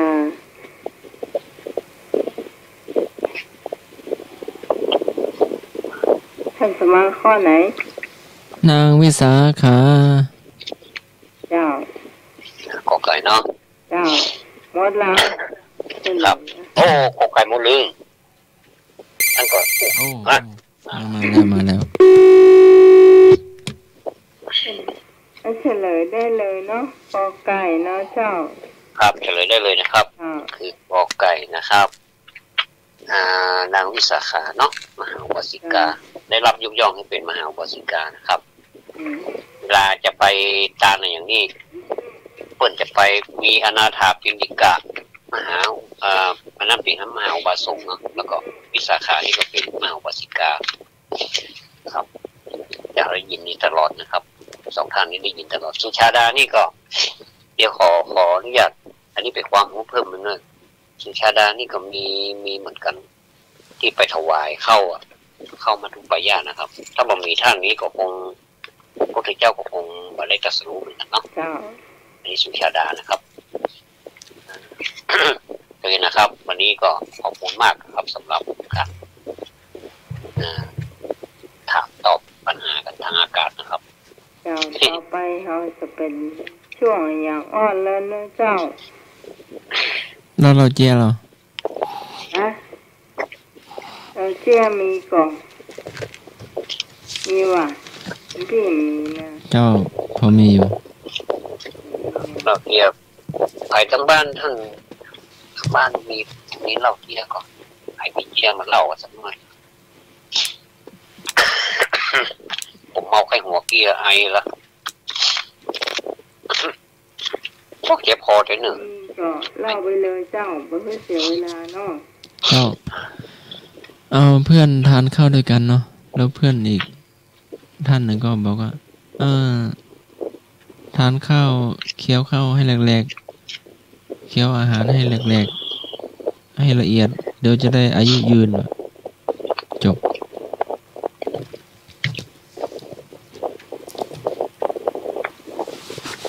เดี๋ยวนี้น้องใหม่ได้ยินเสียงพัดลมขอให้ชาประการนะเจ้า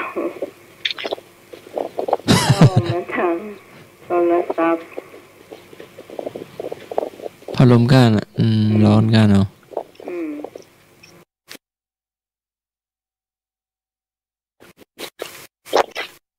คือจริงๆแล้วหลังบางก็ได้เจ้าพัดลม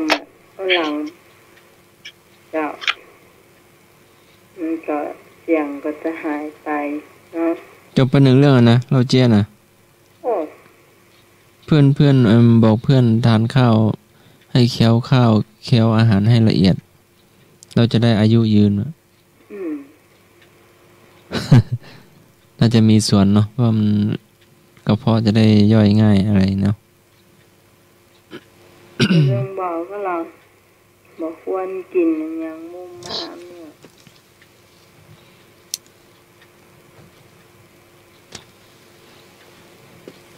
โยมท่านไหน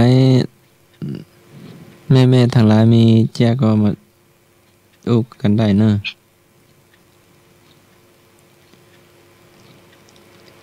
มีคือเจ้าเชี่ยเจ้าอาชญาการมีก็ไอ้หนุ่มเต้าหายแม่ทางหลายหนุ่มทางหลายเนาะเก่งเนาะ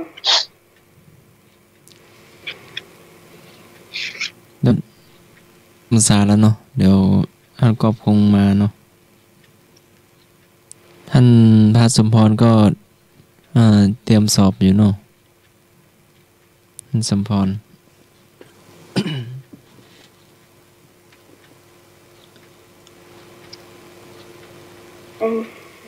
ใช้ประการนี้เนาะมีจ้ะครับมีจ้ะมีเจ้าเนอะเขาจะไปอย่างอ้อเลย เนาะเพราะว่ามันจะต้องเสียเวลาเนาะต่อไปช่วงอันยังอ้อ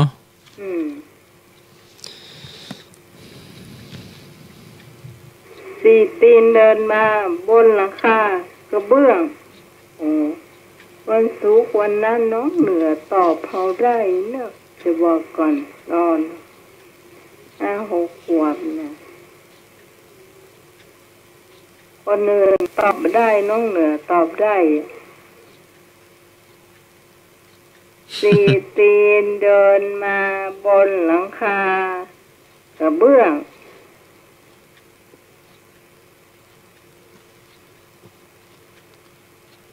เนี่ย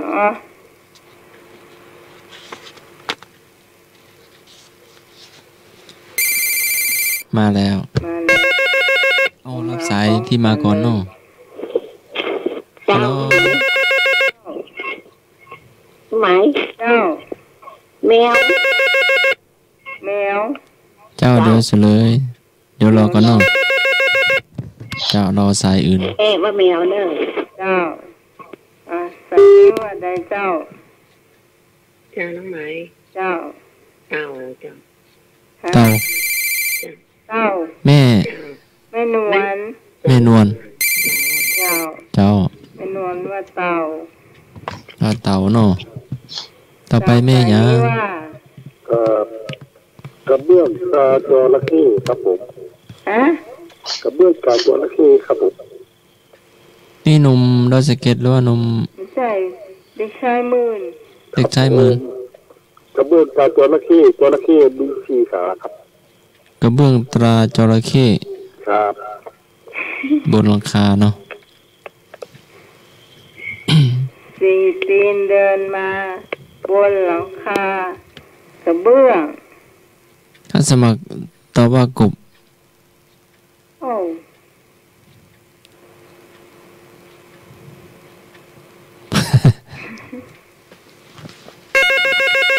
กบเขียดมีสายมาฮัลโหลสวัสดีเจ้าไม่นอนเปลี่ยนละถ้าตัวไม่บุญดีกว่าตัวไม่บุญเดินบนหลังคากระเบื้องเนาะแนวนะเจ้าเอาแม่ตัวหันสมัครเอากบเอาเจ้าเฉลยเจ้าแมวเจ้าแมวเฉลยแมวบนหลังคาปุ่นหันสมัครทางหามเนาะขี้สะดุ้งคือขี้หยังขี้สะดุ้งขี้เปิ้นตาในขี้เพิ่งเนาะต่อมาขี้สะดุ้ง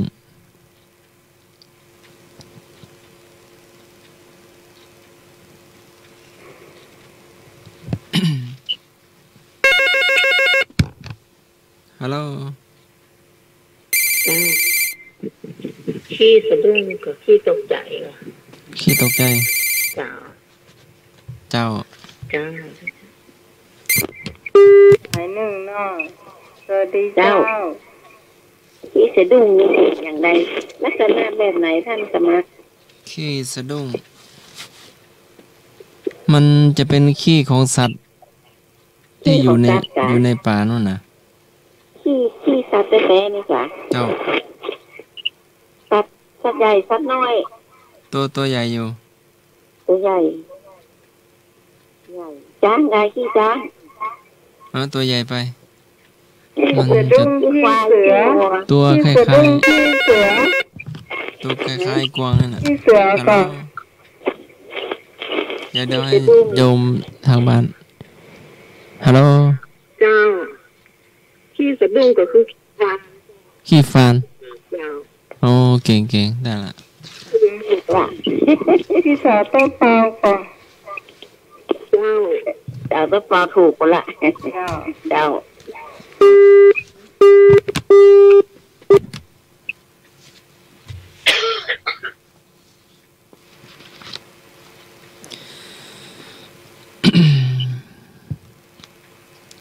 ต่อมา องหมายของเจ้าก้นจีฟ้าปากหากินอาหาร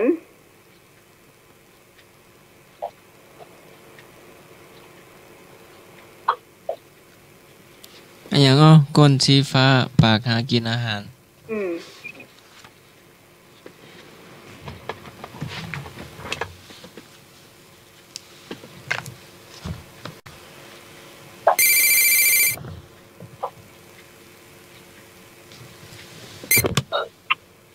สวัสดีเจ้าหอยเจ้าฮะเราก็หอยเจ้าหอยยังมาถูกเจ้าเจ้าก้นจีฟ้า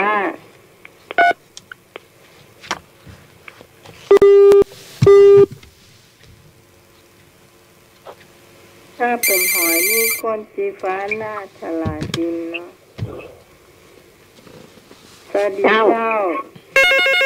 ต้นไม้เป็ดเด้อเป็ดเจ้าอันฟังใส่นี้พอก็เนาะสวัสดีเจ้าน้องไม้เจ้าไม่แดงเจ้าทำนมัสการพระอาจารย์ท่านสมัครแล้วก็พ่ออาจารย์ด้วยเด้อตัวป้านานค่ะครับดีครับทำไมใครเครียดกูเสียงกูสายเน้อวันนี้บอกให้ไหวเฮ้ยเฮียขนาดลูกบ่าวเปิดร้านข้าวสารเมื่อเจ้าแถมร้านข้าวนึ่งแถมร้านนึงอ่ะเอาถึงเมื่อเจ้ามันแรงแล้วแม่มันเข้าแล้วมันไม่ค่อยไหวอ่ะมันจุ่ยอ่ะรวยนอมันใกล้จาดอ่ะเมื่อเจ้ามันก็ได้ขายแมลงก็ได้ขายอ่ะเลยได้แต่จุ่ยเอาเป็ดนั่นแน่เจ้าโอ้บัดนี้สวัสดีน้องใหม่ตัวเป็นยังสวัสดีเจ้าโทรหาติ๊กแต่เจ้ายายอ่ะเจ้าดูยี่ถามบอกว่ายายถามบอกเจ้าดีน้องรับน้องกปีโทรสาเผียเจ้า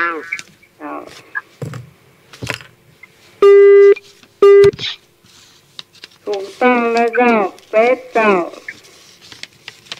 แม่แดงกับแม่บุญเจ้าท่านสมัครถามพ่องร้อยใจประการถามพ่องเจ้า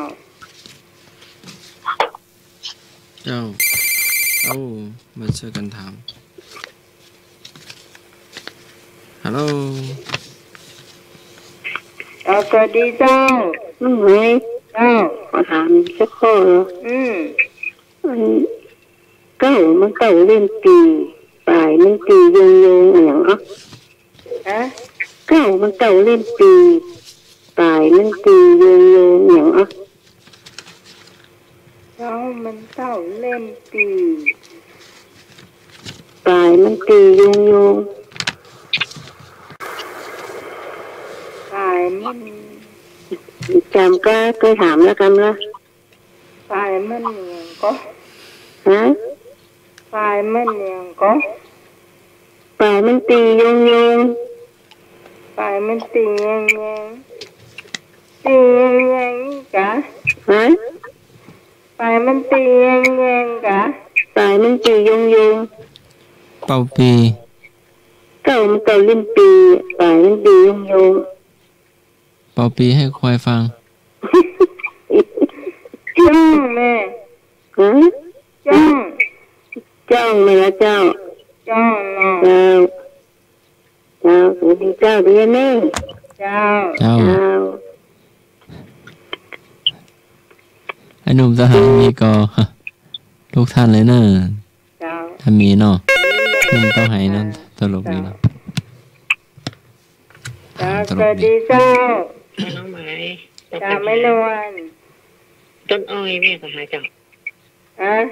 ต้นอ้อยมันก็จับต้นอ้อยอ๋อเป็นเฉลยไปแล้วน้องตอบถูกเลยเจ้าไม่นอนกับมือน้องหมายว่าต้นหยังจ้องอย่าแม่จ้องจ้องนี่กะอ๋อแม่ก็ว่าไม่นอนก็ว่าต้นอ้อยอีกว่ะจ้ะ มา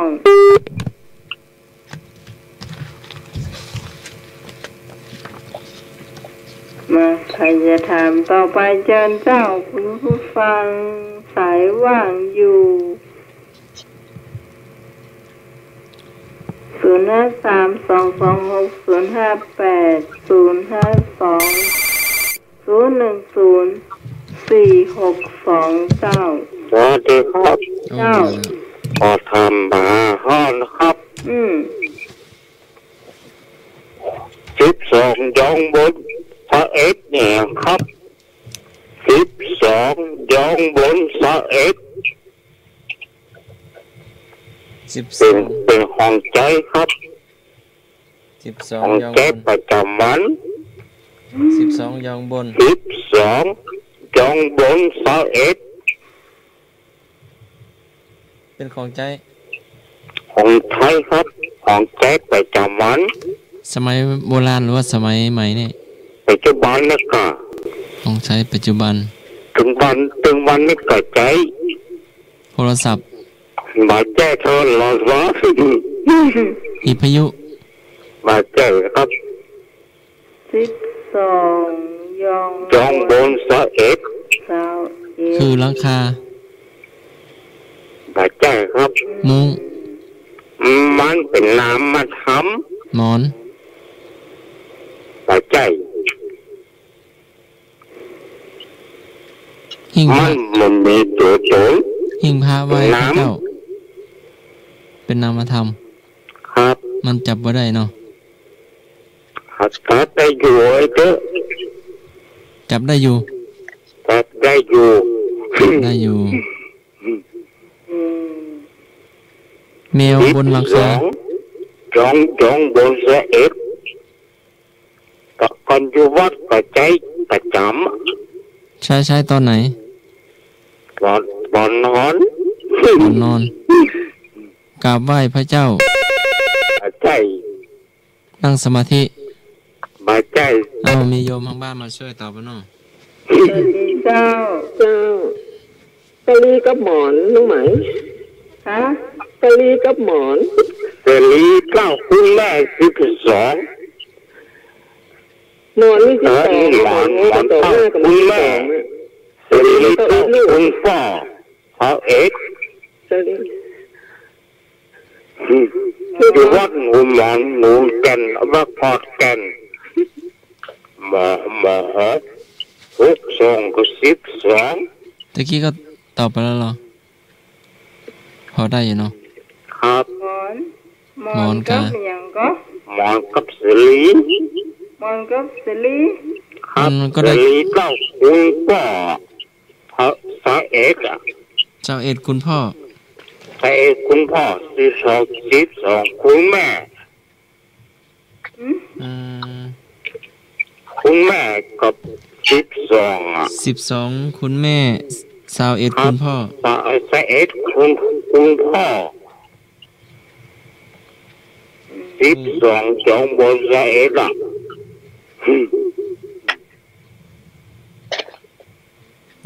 ลึกซึ้งเนาะเป็นปริศนาพ่อคุณพ่อแม่เนาะครับแต่พงว่ามีอย่างพ่องแม่เขามีคุณ12พ่อมีคุณ21เนาะเป็นปริศนาพระธรรมเนาะครับความกตัญญูมีคำถามเดียวครับคำถามเดียวเนาะมีคำถามเดียวครับเจ้าขอบคุณเจ้าอาศัยประการมีก่อ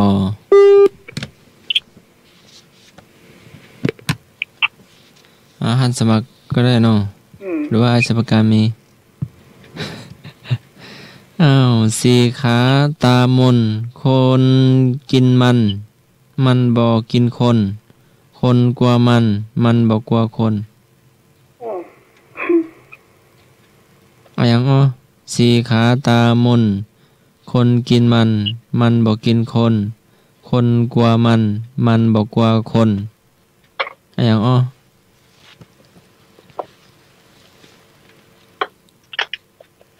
สี่ขาต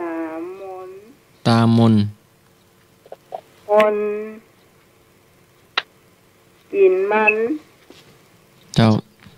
มันบ่กินคนแล้วคนก็กลัวมันอีกนะ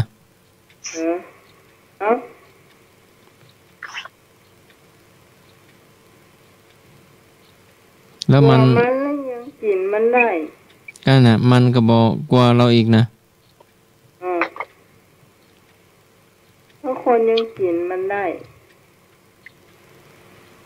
คนน่าจะไปตกใจเนาะเห็นเราตกใจก็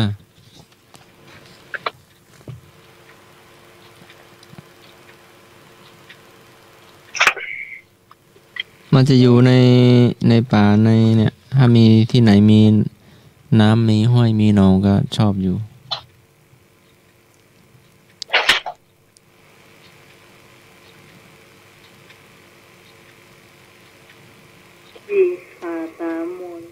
ส่วนใหญ่จะออกมาตอนหน้าฝนอ่ะกบถูกต้อง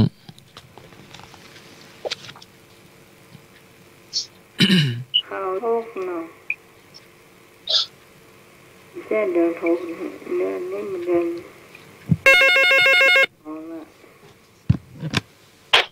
ฮัลโหลจ้าน้องไหมเจ้าเป็ดหู2 ขากำนักหนาเอาขาไปสอดหูไปอย่างไปอย่างอย่างเจ้าว่าไม่เนาะเป็ดหู2 ขากำนักหนาเอาขาไปสอดหูปินโตถูกแล้วนะเจ้าปินโตเนาะ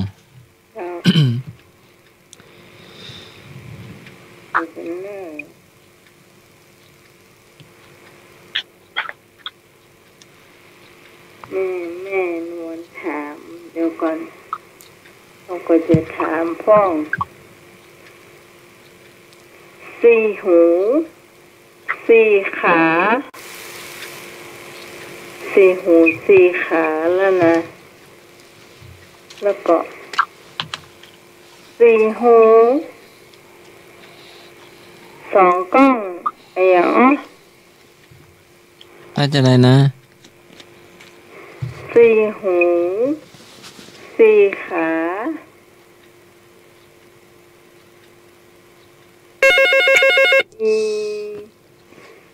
4 หูเจ้าไหนเจ้าจำถูกแล้ว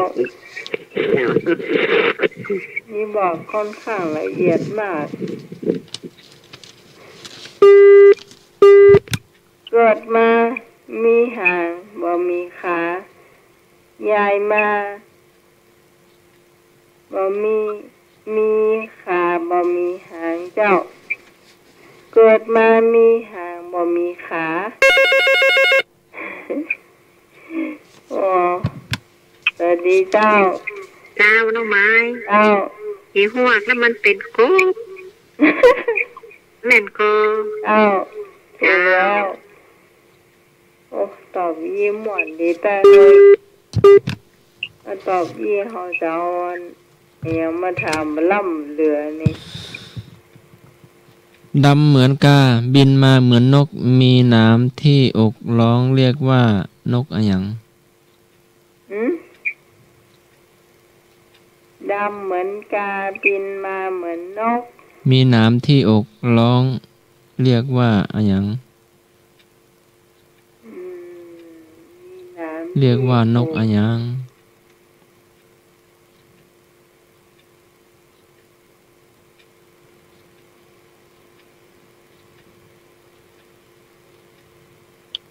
เป็นนกแปลกครับมันเป็นแมงคำตอบมันอ่ะ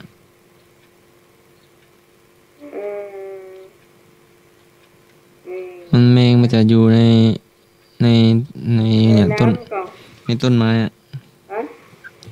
แมงชอบอยู่ในต้นไม้เนี่ย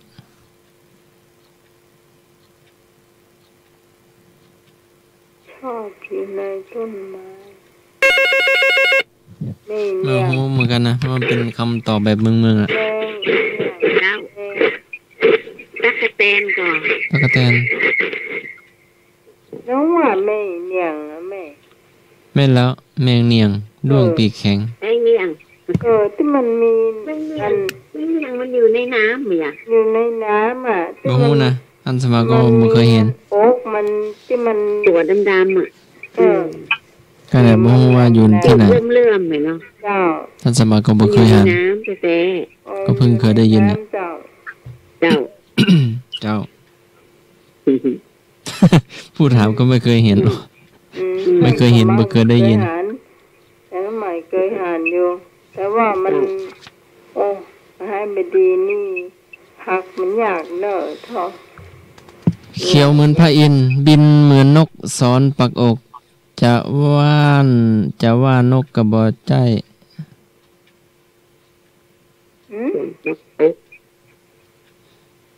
เป็นนกนะมันจะมีบ้านนอกเรามันมีเยอะแต่มันก็หายากนะแมงทับนะเจ้าน่ะไม่ทราบแต่ตัวสีเขียวเขียวเหมือนพระอินทร์บินเหมือนนก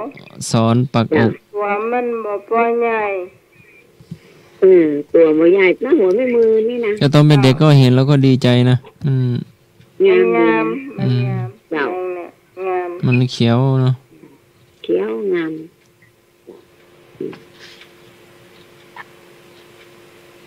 เอาของแม่มึงอ่านไม่เนอะจ้า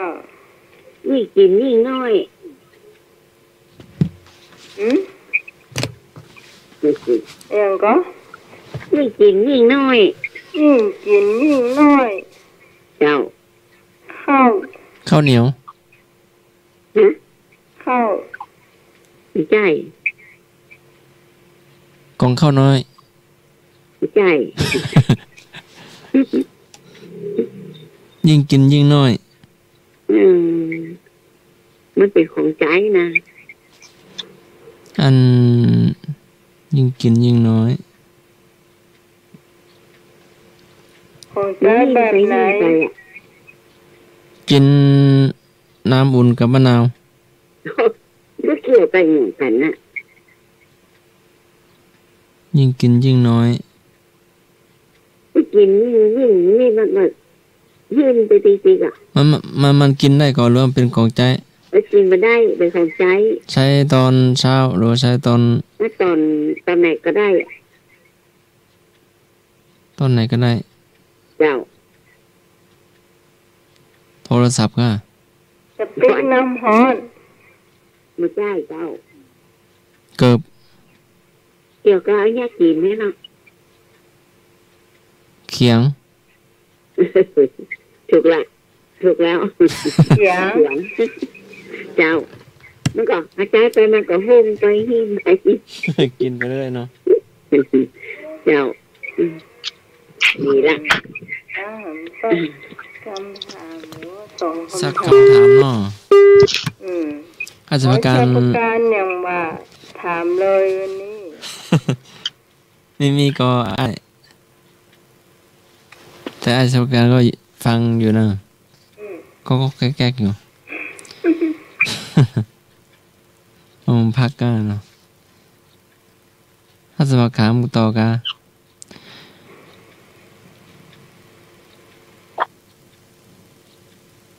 นกอะยังใหญ่เหลือตึก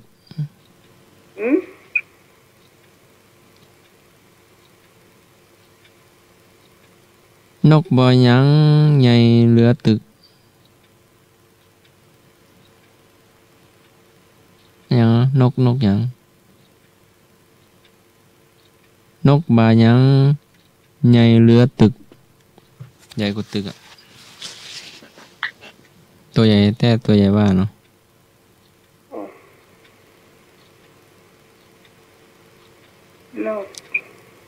นกอย่างใหญ่กว่าตึกเจ้าไม่เคยเห็นนะนกตัวเนี้ย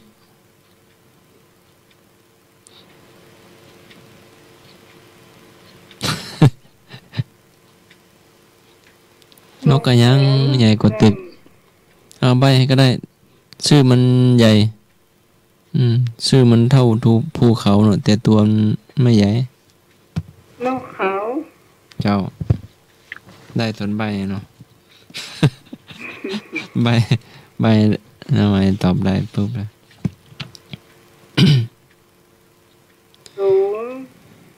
สูงเสียดฟ้าต่ำกว่าหญ้านิดเดียว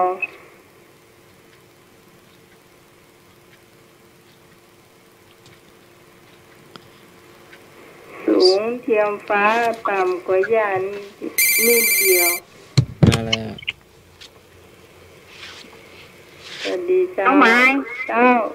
ดอยภูเขาแม่มีก็ เจ้าก็แม่นแล้ว แม่นแล้วเจ้า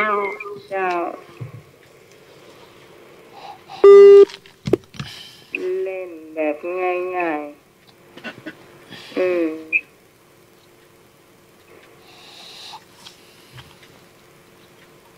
ซุกในดินกินได้อย่างอ้อ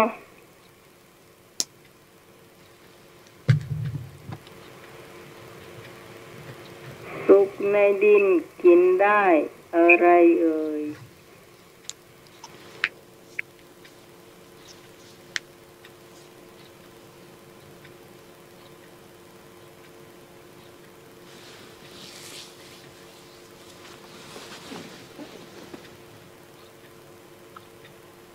ตอบได้ก็เจ้า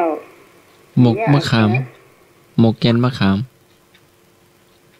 ซุกในดินกินได้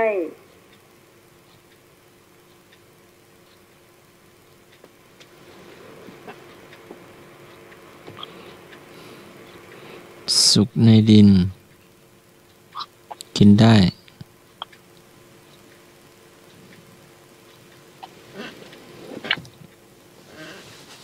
โทรมาตอบได้เลยตอบได้เลยนะเจ้า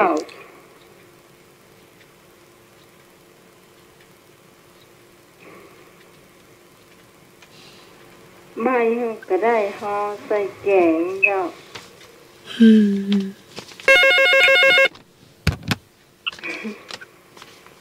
ฮัลโหลเจ้าขมิ้นได้ตอนใบแน่นะกึกไอ้ซุปในไม้กินดีอย่างอ้อซุปในไม้กินดีข้าวหลาม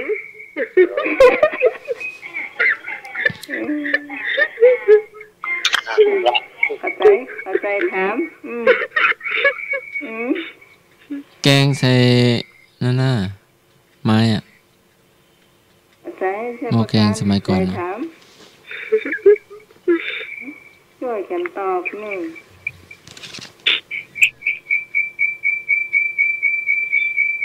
มาถามอ่ะอันไหนจะประการถามแล้วก็ส่งเวียงถามนะแตบเฮาลิ้นฟานคานขึ้นจอมปลวก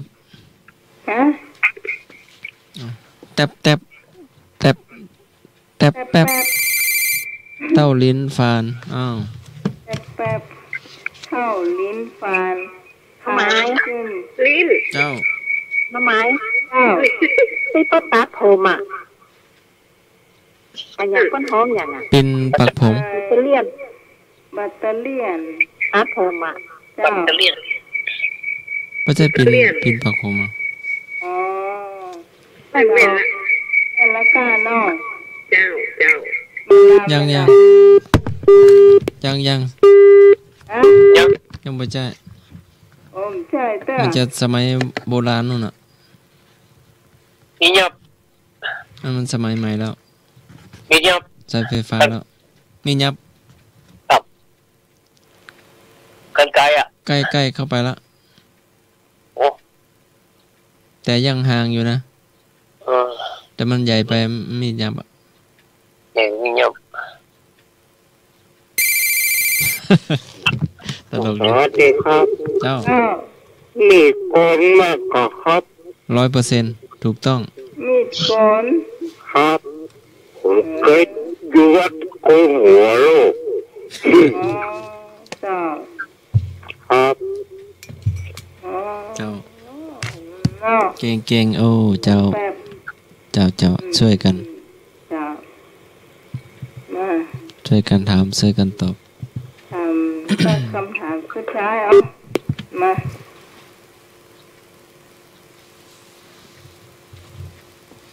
สักคำถามสุดท้ายเอาข่าวอะไร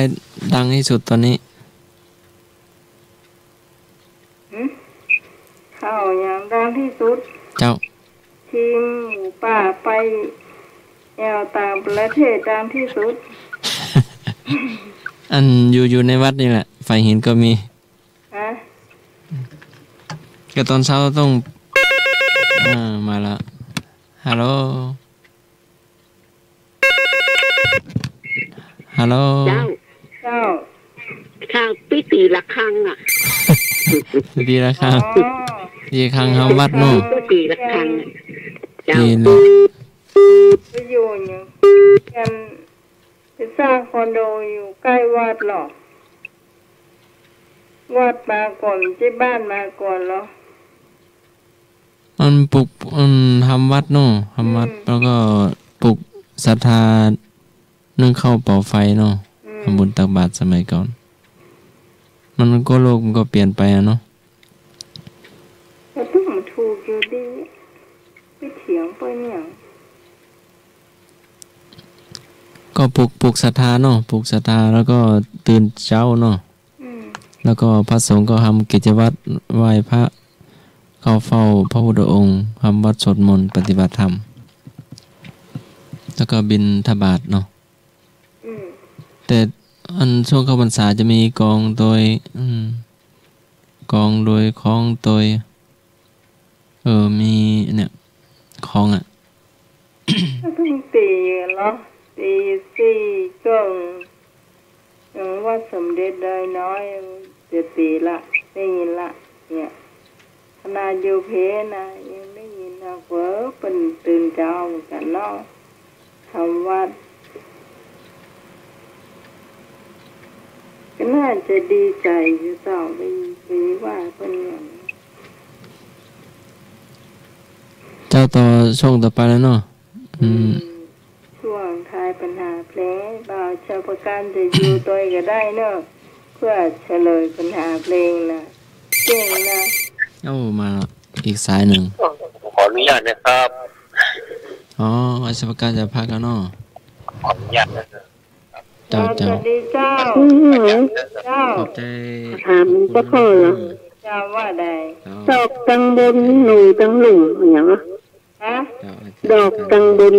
หนุ่ยตังหลุ่มดอกตังบนหนุ่ยตังหลุ่มใหญ่ตังหลุ่มเจ้าถ้าใช้ประการก็ได้นะประการพักผ่อนใหญ่ตังหลุ่มอะไรนะถามว่าอะไรนะแม่ดอกตังบนใหญ่ตังหลุ่มดอกตังบนหนุ่ยตังหลุ่มดอกทางบนหนุ่ยตังหลุ่มดอกมะลิใช่ดอกมะพร้าวใช่ดอกอะไรนะที่เอามาทำหมอนฝ้ายดอกงิ้วต้นงิ้วเจ้าดอกตังบนใหญ่ตังล่าง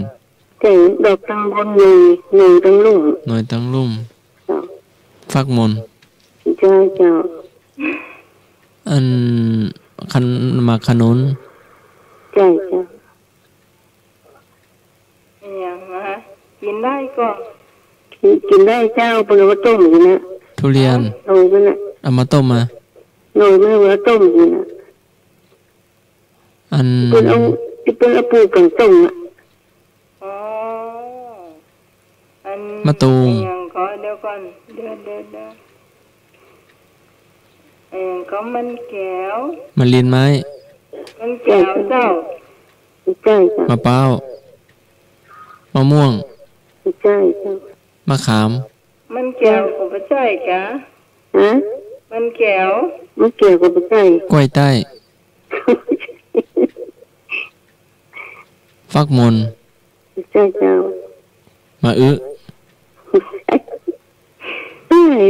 ลืมแล้วกันเคยตายแล้วกำละโอ้มันมะหุงมะละกอหัวตุเป็ดมันเป็นดอกตังบนแล้วก็เนยทั้งลุ่มถั่วฝักยาวใช่แตงกวาใช่แตงจริงมีเป็นร้อยคำถามจำมาได้เจ้าอันเล่าแล้วเนาะอะไรเลยบ่บุตรดินเนี่ยค่ะเจ้าเจ้าวันนี้หันบุตรดินเนาะเจ้าทีเนอเจ้าแม่เจ้าดินเนาะหันพระครูสมุวิศวัตว่าวันนี้ไม่มีเพลงว่ะคงอยากจำวัดก็พักผ่อนก็หรือว่าอย่างอ้อนหรือว่าเอาบทกลหรือว่าบทกลหม่อมสรานมีฮอสวัสดิ์ก็มีอยู่บทกลหรือว่าข้าวก็ได้เนาะประคับประคองไปเนาะเพราะว่าอย่างอ้อก็20 นาที30 นาทีมาแล้วนั่นละเดี๋ยวให้ชาวประการมาเข้ามาจุ่มจำทำปัญหาธรรมะต่ออันขึ้นพักแล้วก็จะลองกันกินได้บอกนี้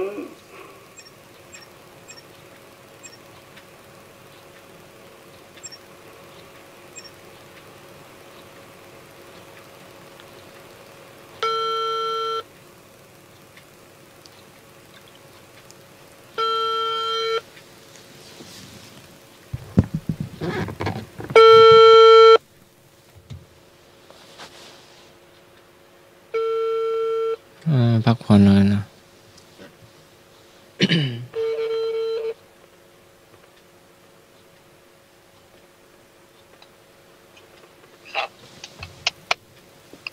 ฮัลโหลครับเข้ามาช่วยช่วงหนึ่งเจ้าเป็นชาประการเพราะว่าวันนี้บ่มีเพลง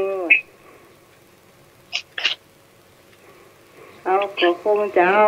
ปัญหาธรรมะเข้ามาถามต่อเลยเจ้าเนาะเพราะว่าช่วงอย่างอ้อนี่ก็มาเป็นเกินชั่วโมงไปนะมันเหลือเป็นชั่วโมง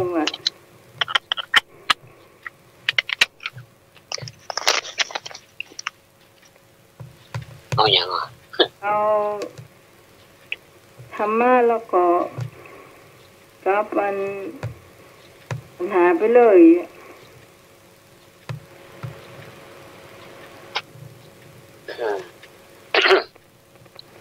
หาไปเลยหมดกองก็ได้นะจะได้ช่วยประคองเอาอย่างป้องอาจารย์ครับก็ทำมาก็5-6 ข้อแล้วฮัลโหล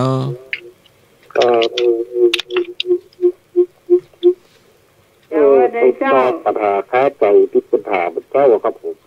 เจ้าว่าได้เป็นปัญหาอุดเรืออุดตองอุดตังดอกอุดกันอุดจองหรืออุดตังใดครับผมเจ้าเดี๋ยวให้ท่านผู้รู้ว่าได้เจ้าอุดเรืออุดแต่อุดตังดอกเพราะด้ามมันจะดันเขาดูเรือจะล่มครับถ้าเขาอุดกันอุดจอกที่เพราะด้ามมันอยู่ตังในอย่างมาช่วยต่อมันจะหัวออกตังดอกครับผมครับเฮ้ยนะครับเจ้านี่เด็กชาย10,000เนาะครับผมเจ้าขอบคุณจะนั่งติ้งมาให้ความกระจ่างนะเจ้านี่แม่นวลเนาะแม่นวลเป็นคนถามไว้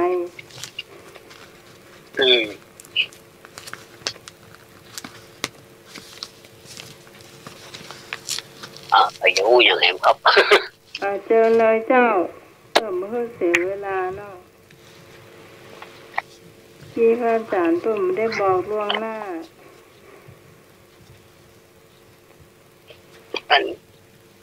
ผู้ฟังทางบ้านมันจะมีอย่างไรเจอเลย ก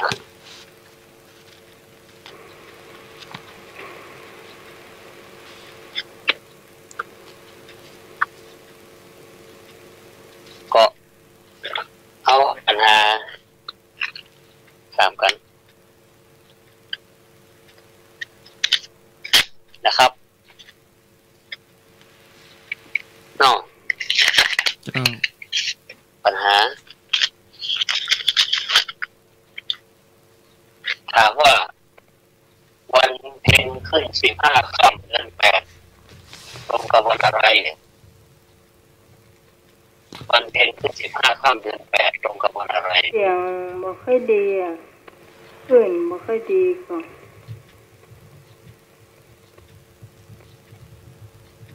ได้ยินหรือยังครับวันเพ็ญขึ้น15 ค่ำเดือน 8ตรงกับวันอะไรป.วันมาฆบูชาหอวันวิสาขาบูชาพอวันอัฐมีบูชางอวันอาสาฬหบูชาวันเพ็ญขึ้น15 ค่ำเดือน 8ตรงกับวันอะไรกวันมาฆบูชาหอวันวิสาขาบูชาพอวันอัฐมีบูชางอวันอาสาฬหบูชาครับข้อนี้ไม่ยากเจ้าคุณผู้ฟังสามารถตอบกันมาได้นะเจ้า0 3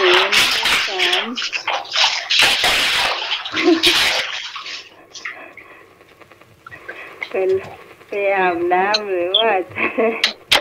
เล่นเอาน้ำพดมาตั้งนอกนั่นนี่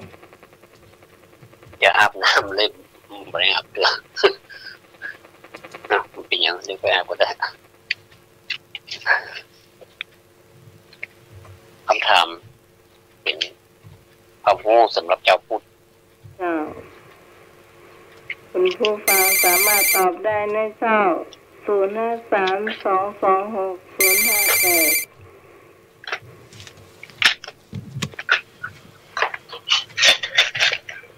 สวัสดีเจ้าตอบพันวิสาขบูชาครับผมเด็กชายมื่นครับผมขอใครเนาะเจ้าเด็กชายมื่นตอบขอใครครับขอไข่วิสาขบูชา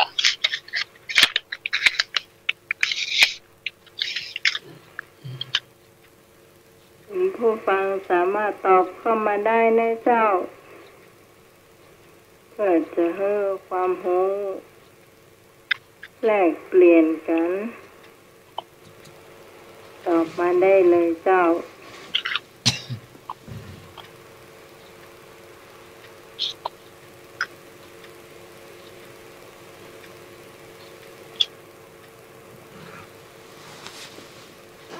053226058เจ้า052010462เจ้า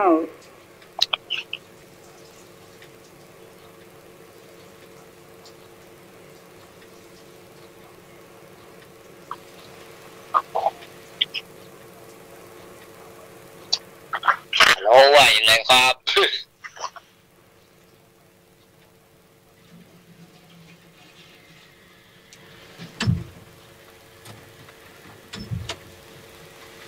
มีเจ้าคุณผู้ฟัง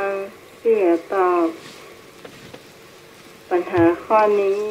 เหมือนอย่างแน่เจ้า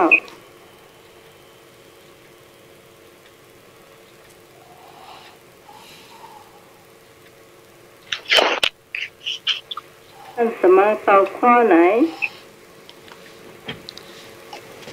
ตอบข้อวันอาสาฬหบูชางองูนะครับครับพระเจ้าตัวจากสมาคม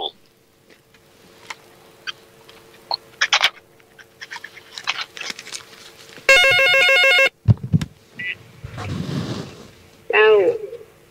พี่สองเอาตัวไก่ก็งบมาข้าบูชา มาฆบูชาเจ้า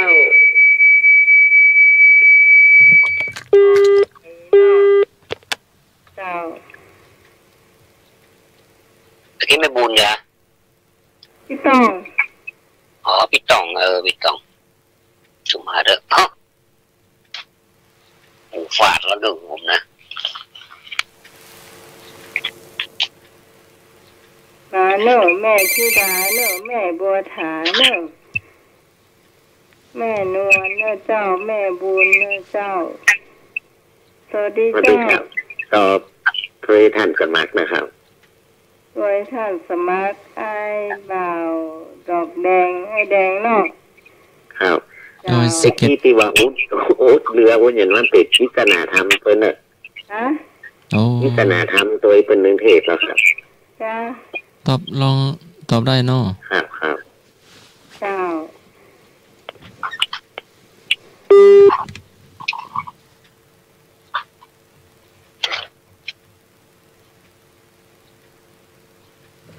ผู้ฟังท่านไหนจะตอบเจิญนะเจ้าพี่สาวต้องมาพูนเจิญเนอะมาได้ยินเสียงมาแต่ว่าแล้วเจ้า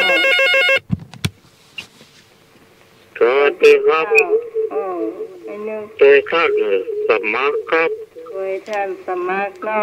ได้ครับรออยู่ตัวกันมาเลยหรือว่าจะไปข้ออื่นก็ได้เลือกได้เลย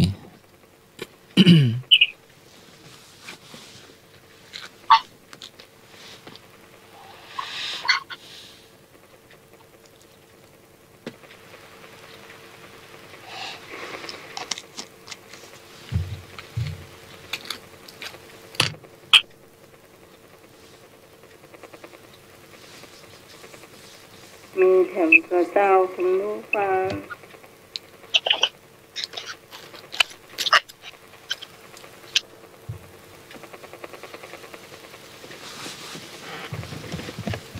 บ่มีเอาขอจะเฉลยข้อนี้ก่อนนะเจ้า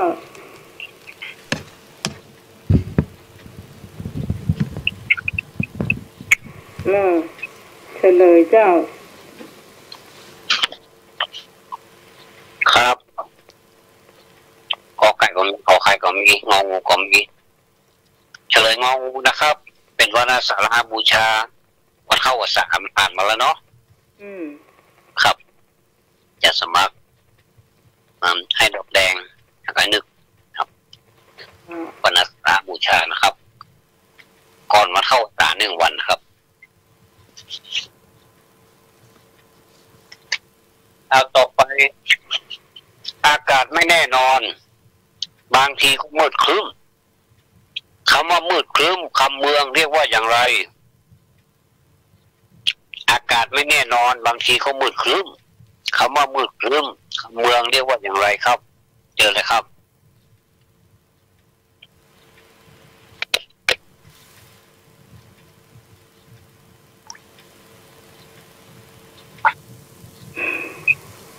พี่สาวต้นเปาเข้าใจ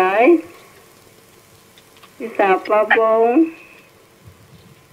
มืดครึ้ม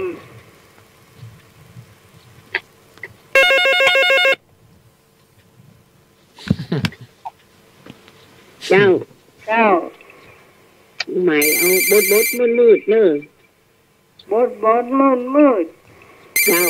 แม่บุญต่อว่าบดมืดต่อมาแม่ฮัลโหลสวัสดีครับแต่ว่ามืดอันยังครับมืดครึ้มบดมืดคำว่ามืดครึ้มคำเมืองเรียกว่าอะไรมืดตึกครับมืดตึกตื่นแล้วกะมืดตื่นถูกเนอะส่วนนั่งแจ้งปวนนะจะเขาจ้องห้องกันนะ มันสิมันมาละปวดหัวผมหม่น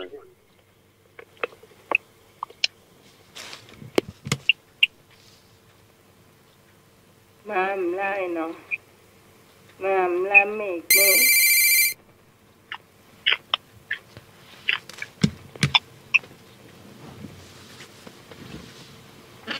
สวัสดีเจ้าเจ้าเขาหลุดผลดำมันขึ้นเลยฮะหลุดผลดำมันขึ้นเลยหลุดติดถือมืดฝนดำขึ้นเลยฝนดำขึ้นเลย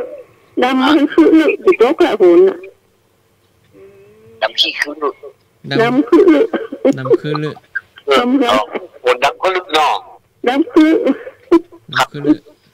เจ้าเอาละนี่แม่ที่ดาเจ้าครับเอาละครับ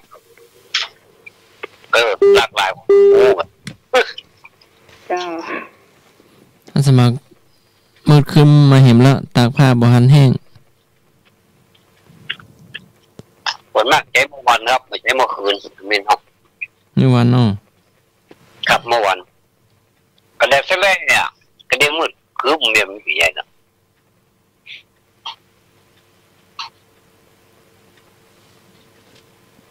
มืดใบมืดบอดเหรออย่างไรอาจารย์มืดใบมืดบอดมืดใบมืดบอดได้น้องครับมืดใบมืดบอดมืดใบมืดบอด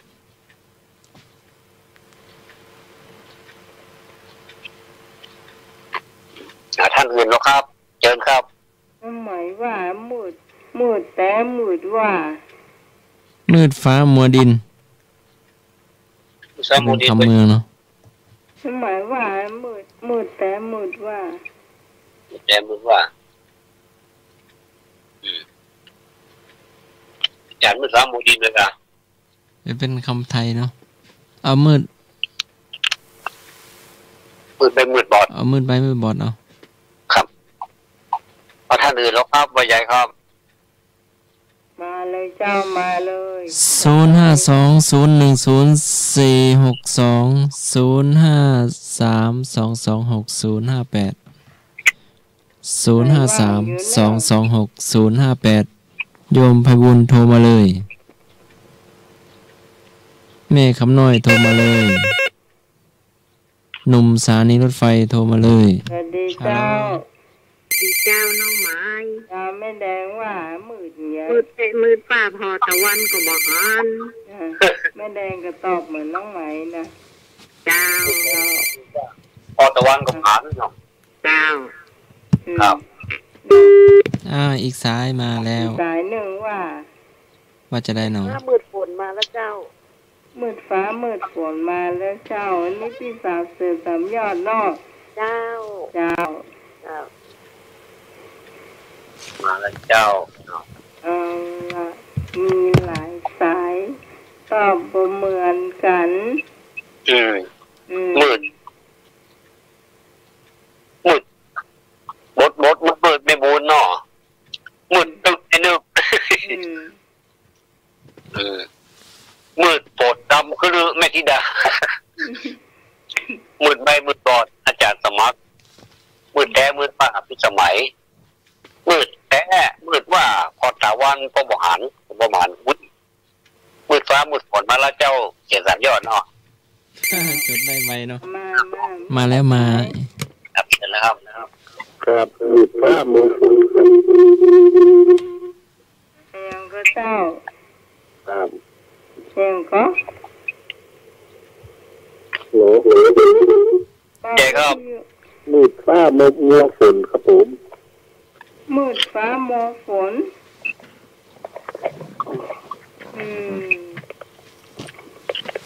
มืดฟ้ามัวฝนยังก็ครับมืดฟ้ามัวฝนมันต้องเป็นภาษากำเมืองนะเจ้าฟ้ามัวฝนตะกี้อันบัดที่ก่อนก่อนใช่ค่ะไม่ใช่หมื่นนะเด็กชายหมื่นเจ้ามืดฟ้ามืดมัวฝนอย่างวนากินากรรมต่อ นะมันคดีจ้ะมืดฟ้าหมอกฝนนะทำมืดฟ้าหมอกฝนเขาใบหน่อยบ่ทั้งน้ำเป็นบดกับน้ำเป็นบดนะ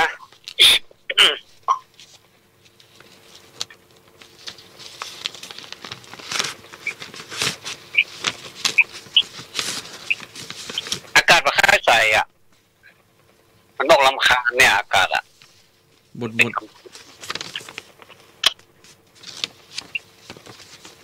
ไอ้ยังอ้อ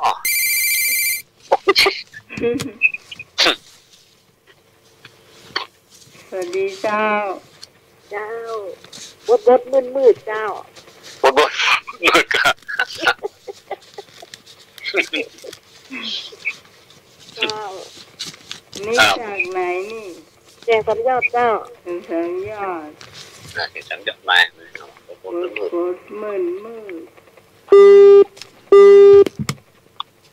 ที่อันคนบอกว่ามืดฟ้าหมอกฝนมาแล้วเจ้าไว้เนาะมันบอกว่ามันบนมืดนะทั้งหน้าบดถูกต้อง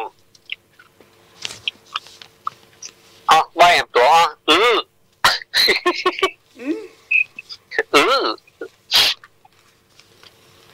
บดฮะบด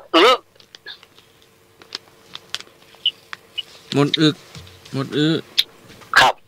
แค่ตัวรางมันยังครับมาแล้วฮัลโหลเอาไหมเจ้าบดจื้อนะบดจื้อบดจื้อเนาะเจ้าบดจื้อจะไปอาบน้ำก็อาบได้อ่ะแบบแล้วน่ารำคาญนะเนาะเด็ดเมาต่อปัญหาเด็ดมืดของมืดมกขาดนะตะกี้แม่เนี่ยก็ตะกี้ไปรับสายตะกี้ก่อนผ่านแล้วตะกี้ไปรับสายเครื่องถูกแล้วนะครับบดจื้อเด้อที่มาจื้อนะมืดจื้อนะครับมกลำคาญเนี่ยครับบดจื้อเด้อผมการเมืองนี่มันก็ยากเหมือนกันเนอะว่าไปเนาะครับเอาเป็นทั้งโลกเอาเป็นอย่าง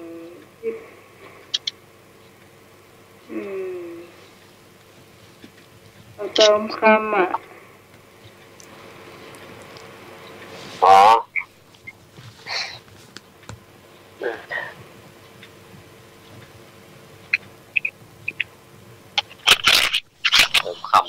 เติมคำในช่องว่างกะ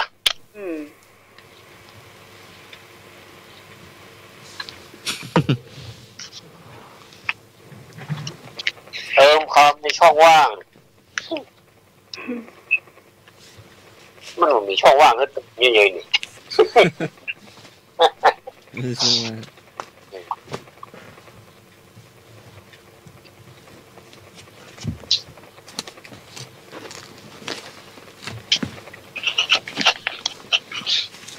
อย่าเดิมพ่อว่า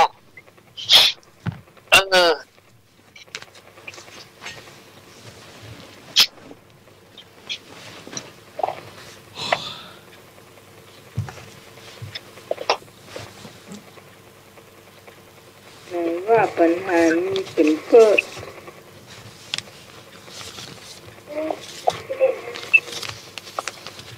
5:31 นาทีเดี๋ยวเวลาจัดนะ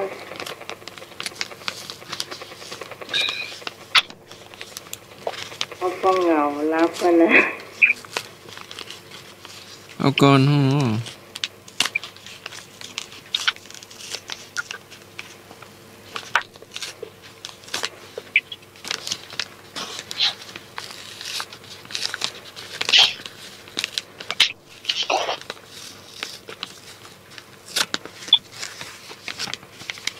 เอามาเลย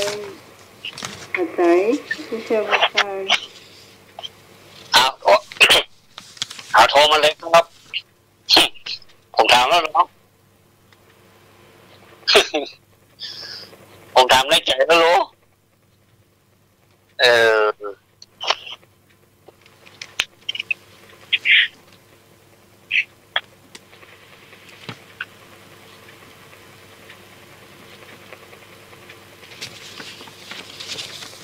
ท่านสมัครถามก็ได้อ่ะมาถามกันก็ว่าเอาก่อน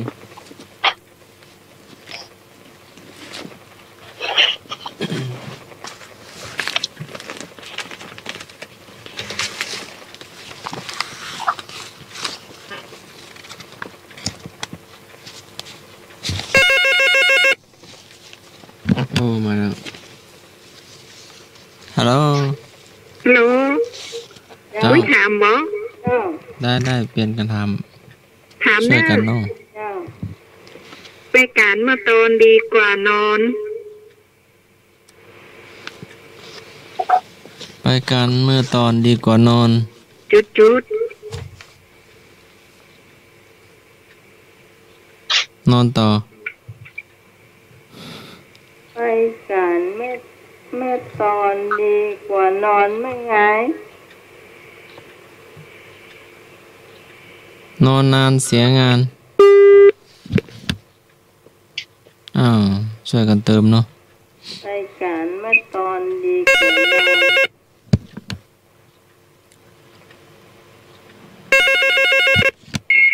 เจ้าดีกว่านอนเบิกหมอนไปการเมื่อตอนดีกว่านอนแบกหมอนไปการเมื่อตอนดีกว่าหัวจมหมอน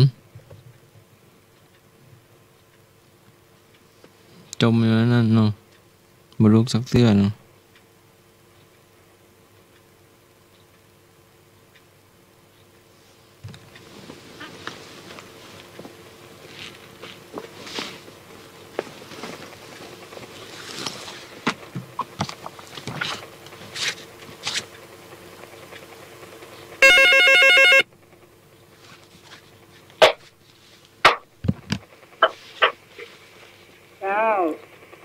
น้องไม้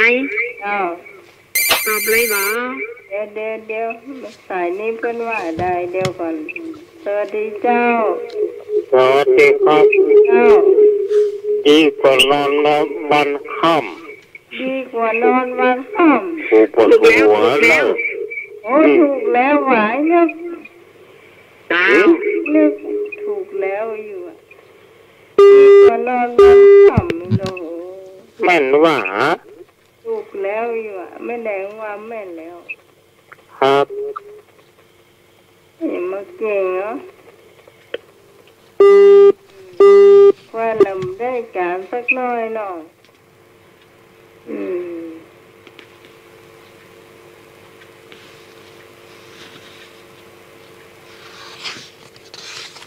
ของถ้าสมัครมีก็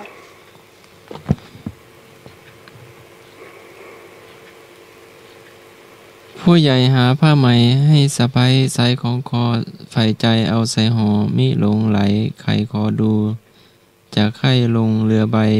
ดูน้ำใสและปูปลาสิ่งใดอยู่ในตู้มิใช่อยู่ใต้ตังเตียงบ้าใบถือใยบัวหูตามัวมาใกล้เคียงเราท่องอย่าละเลียง20ม้วนจุด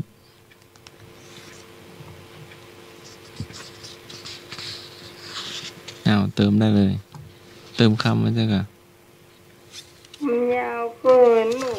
ยาวเกินไป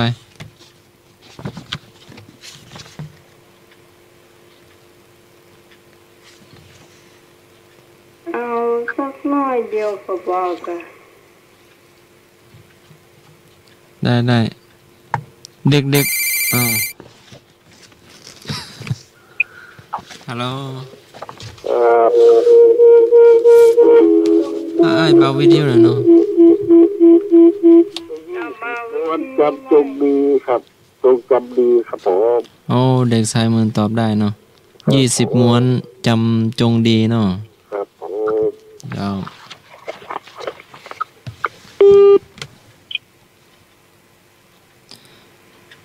ถามว่าเด็กๆต้องดื่มนม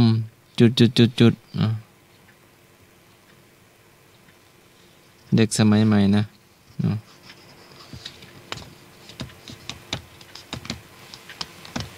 ตอบมาเลย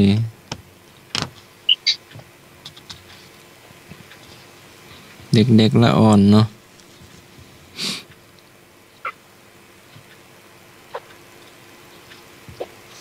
เด็กๆละอ่อนไปโรงเรียน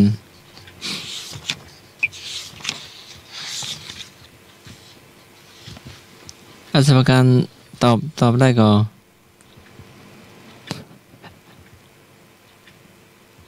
ฮัลโหลเงียบไป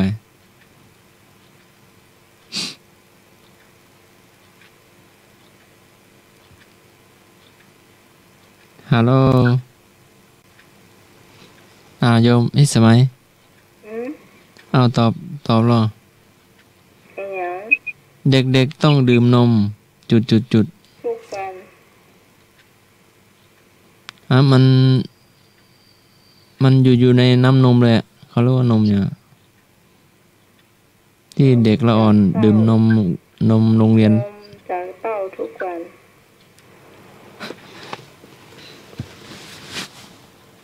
มันอยู่เป็นน้ำนมเลยเป็นน้ำนม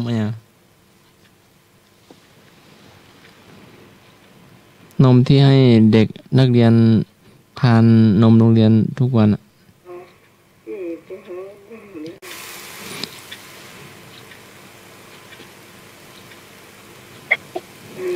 ให้ยาก็เฉลยเลยเนาะ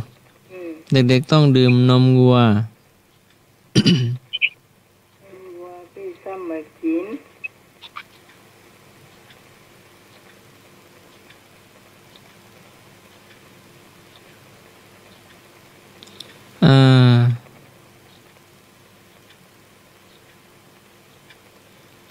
มานะชอบกินจุดฝักยาวฝักยาวตัวฝักยาว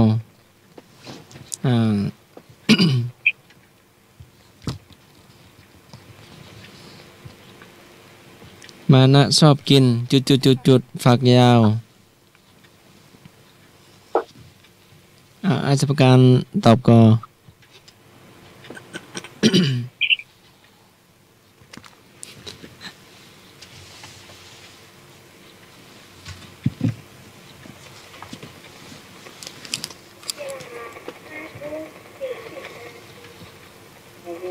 8 นาที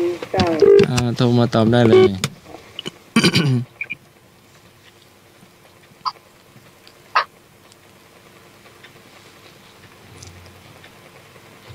เฉลยให้ยากไปเนาะมานะชอบกินกล้วยฝักยาว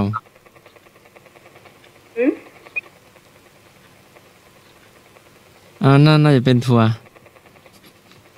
ชอบกินไม่ใช่เนาะไม่เรียกเป็นฝักเนาะมีให้โยงให้เลือก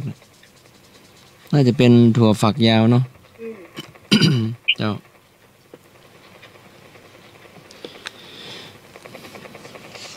อาจารย์การถามมีก็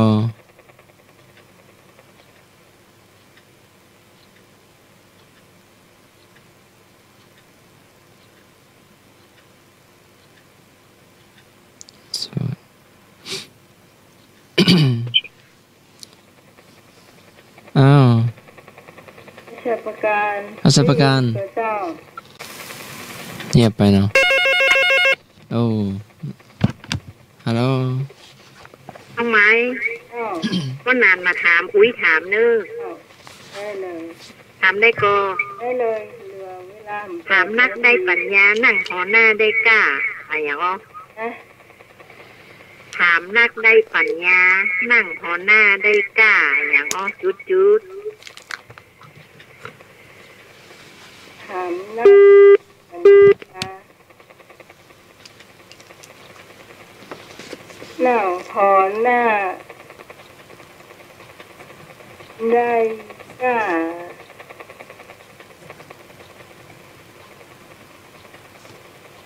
ไม่ใช่มีช่วยสวัสดีครับเจ้าฐานะเป็นแบบนี้นั่งหัวหน้า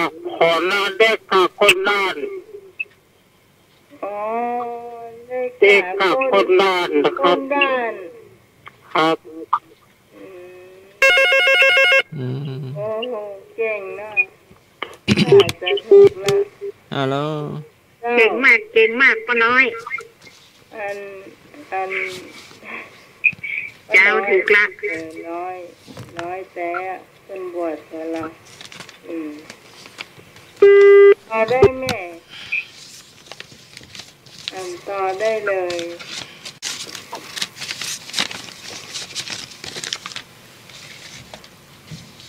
ของแม่แดงมีเปลือกเจ้า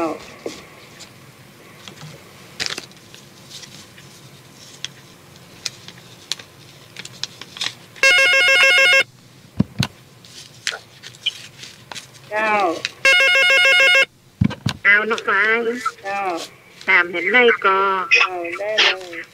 ถึงจะอยู่ควงเงินควงคำก็มาเต้าฝนทำ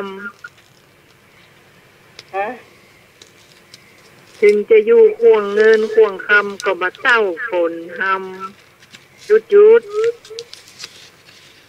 มาเต้าฝนทำเดี๋ยว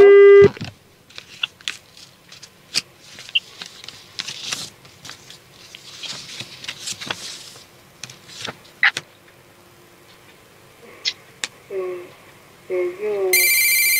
ควงเงินควงคำมาเต้าฝนทำสวัสดีครับโมโหเนี่ยมาเต้าฝนทำคุยอยู่ป่ามาเต้าฝนทำคุยอยู่ป่าถึงเอาคุยหัวเงินควงคำมาเต้าฝนต้องคำคุยอยู่ป่ามันไม่มีเสียเจ้าอยู่ป่ามีเสียลูกอันนี้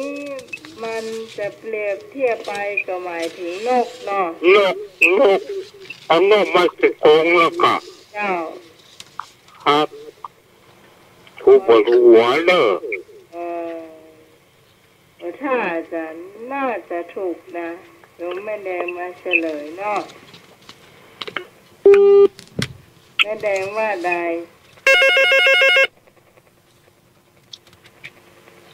ถูกก่อนได้เต้าฝนทำ150,000นึง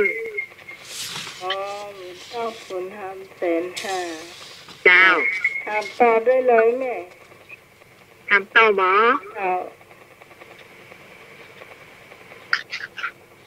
หนูโอ้มาถูกใช่ไหม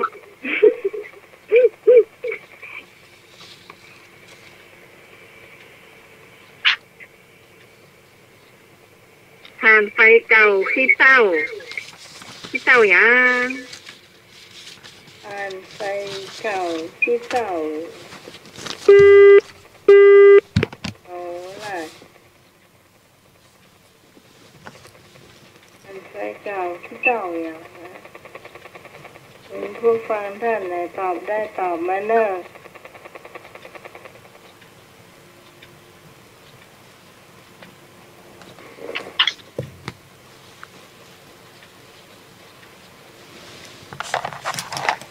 อันไฟเก่าที่เต่าอย่างเจ้า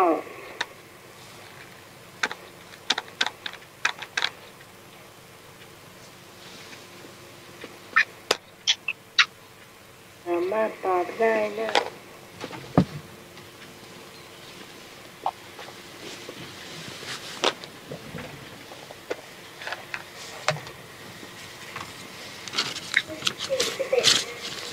เดี๋ยวเวลา3 นาทีเจ้าเอาไม้ที่เต่ามันยังมีอยู่เนอะผ่านไฟเก่ามันจะคู่ขึ้นมาวันใดบอกว่าเจ้าน้องไม้ถ้าคนอื่นหามองนอกเจ้าเดี๋ยวเนี่ยโอ้ไผ่ยัง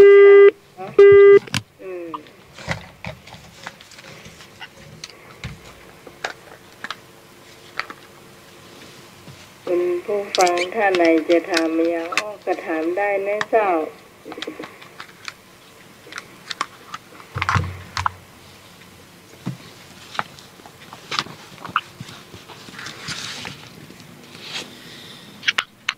สันมนต์ตอนเช้าและก่อนนอนนี่จะมาถามเราเนาะสวัสดีเจ้าสวัสดีครับเจ้าอันที่ได้อันที่ดีบ่ได้อันที่ได้บ่ดีครับผม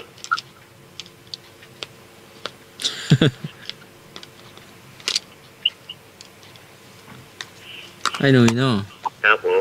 ตอบถามว่าจะไรนะอันที่ดีไม่ได้อันที่ได้ไม่ดี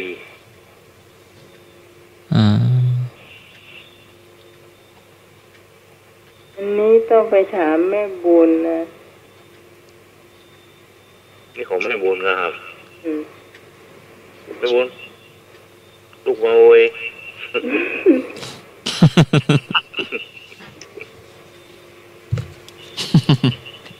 ไม่บุญลงมาเว้ยแสดงแสงไขอาจารย์เว้ยเดี๋ยวจะหมดเวลาแล้วที่ดีที่เด่นอีกสักคำถามเนาะได้บดีเดี๋ยวถึงช่วงอำลาท่านได้บดีได้ดีได้เ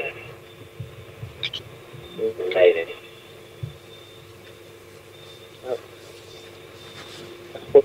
ว่าไม่ได้ดีทุกดีหัวใจฮะไม่ไล่คือเราไหมฮะคือเราไหมมันดีแต่ดีทางเจ็บ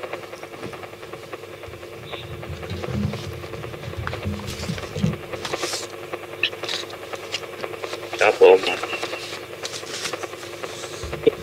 ดีเจได้หรอ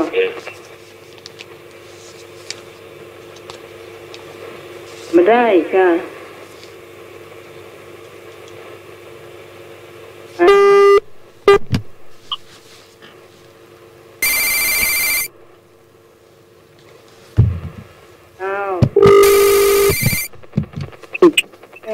ที่เข้าเดินมันเข้าไม่ได้เสียงจะได้ก็ดังว่า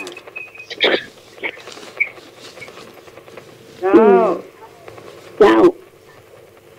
ที่เบอร์เนี่ย462เข้ามาได้ตะกี้ไอ้หนุ่ยอยู่ในสาย052010462เข้ามาได้มาเข้าเบอร์นี้ผมถามผู้บอกครับอาชีพการจะถามมาเนอะครับคำว่าผู้ใหญ่บ้านกำนันเด็กวัดถ้าเขียนเป็นภาษาคำเมืองจะเขียนว่าอย่างไรผู้ใหญ่บ้านกำนันเด็กวัดผู้ใหญ่บ้านจุดกำนันจุดเด็กวัดจุดว่าอย่างครับผู้ใหญ่บ้านก็หลวงนานก็แขวนกำนัน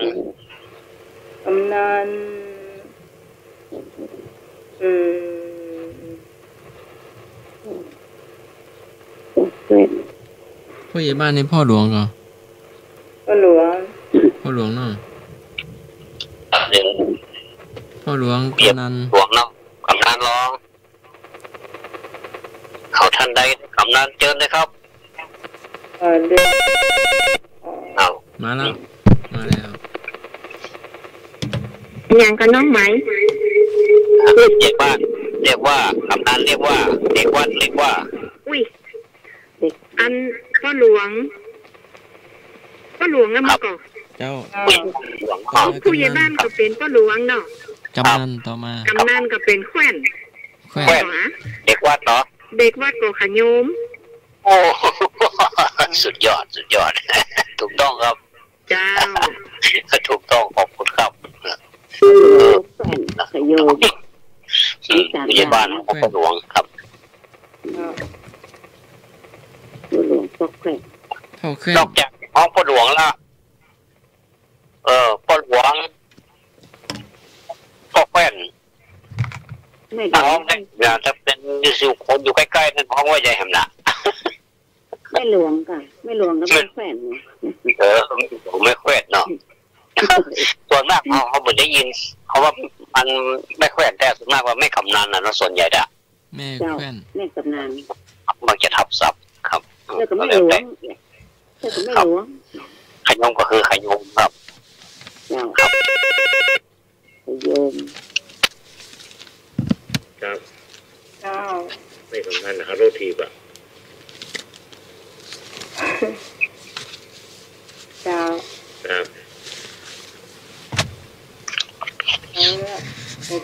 ช่วงเวลาลาแล้วเนาะช่วงอำลาเลยอันหมายบ่ไหวจะไอ้หนุ่ยเลยเจ้าวันนี้ไม่เสียแค่รับแล้วบ่ไหวแต่เลยจะรับอย่างเดียวมาถึง10 นาทีละไม่ลาก่อนเนาะเจ้าเกมก็คิดเกมก็ภาษาอาจารย์ภาษาท่านสมัครเจ้าแล้วก็วันนี้อาจารย์การไปด้วยวันนี้ไหนวันนี้ทุกคนเลยที่มารับมานอนนะวันนี้รับมีฝันดีกันเนอะสาวหน้าตากันใหม่เนาะเจ้าสวัสดีเจ้าไอ้หนุ่ยเจ้าไอ้หนุ่ยอาจารย์ครับสวัสดีครับเจริญพรดวงบดาครับอาจารย์ครับครับก็ไปวางสายไอ้หนุ่ยแล้วในบุญวางสายไอ้หนุ่ยโทรมาใหม่ก็ได้เนอะฮัลโหลเจ้าการนมัสการท่านอาจารย์ท่านสมัครและก่อนสวัสดีน้องใหม่ครับป้าหนามได้เนอะสมัครใครเครียดกุคนนอนหลับฝันดีพวกนี้เปิดปากแต่สิ่งดีๆเนอะเจ้าครับผมเช่นเดียวกันครับผมครับฮัลโหลสวัสดีครับผมขอคุณว่าคุณเจ้าคุ้มครองทุกคนทุกท่านนะครับและตอนนี้มีคนยุคทุกคนนะครับสวัสดีครับมีแถมก็เจ้าพี่สาวเด็กสดยอดพี่สาวปาบงแม่บัวถาเจ้าเด็กชายหมื่นเจ้าสวัสดีเจ้าสวัสดีเจ้าเจ้าขอปันจุปันใจนมัสการเจ้าทางสมาร์ทสวัสดีเจ้าน้องหมายอัศจการขอให้เกียรติทุกคนนะเจ้าขอให้รับดีฝันดีเนอะมีจุกมีใจไปอยู่ขอให้มีใจไปขอให้มีจุกเนอะมันมียาวขอให้ได้100 เจ้านะเจ้าเจ้าสวัสดีเจ้าครับผมครับขอบคุณนะเจ้าแม่บัวถาเจ้าแม่บัวถาเร่งมารับเสื้อเจิญนะเจ้าพี่สาวประบงเจ้าพี่สาวต้นเปาเจ้าโอ้นี่ยอมภาพวาดบ่ไหวแต่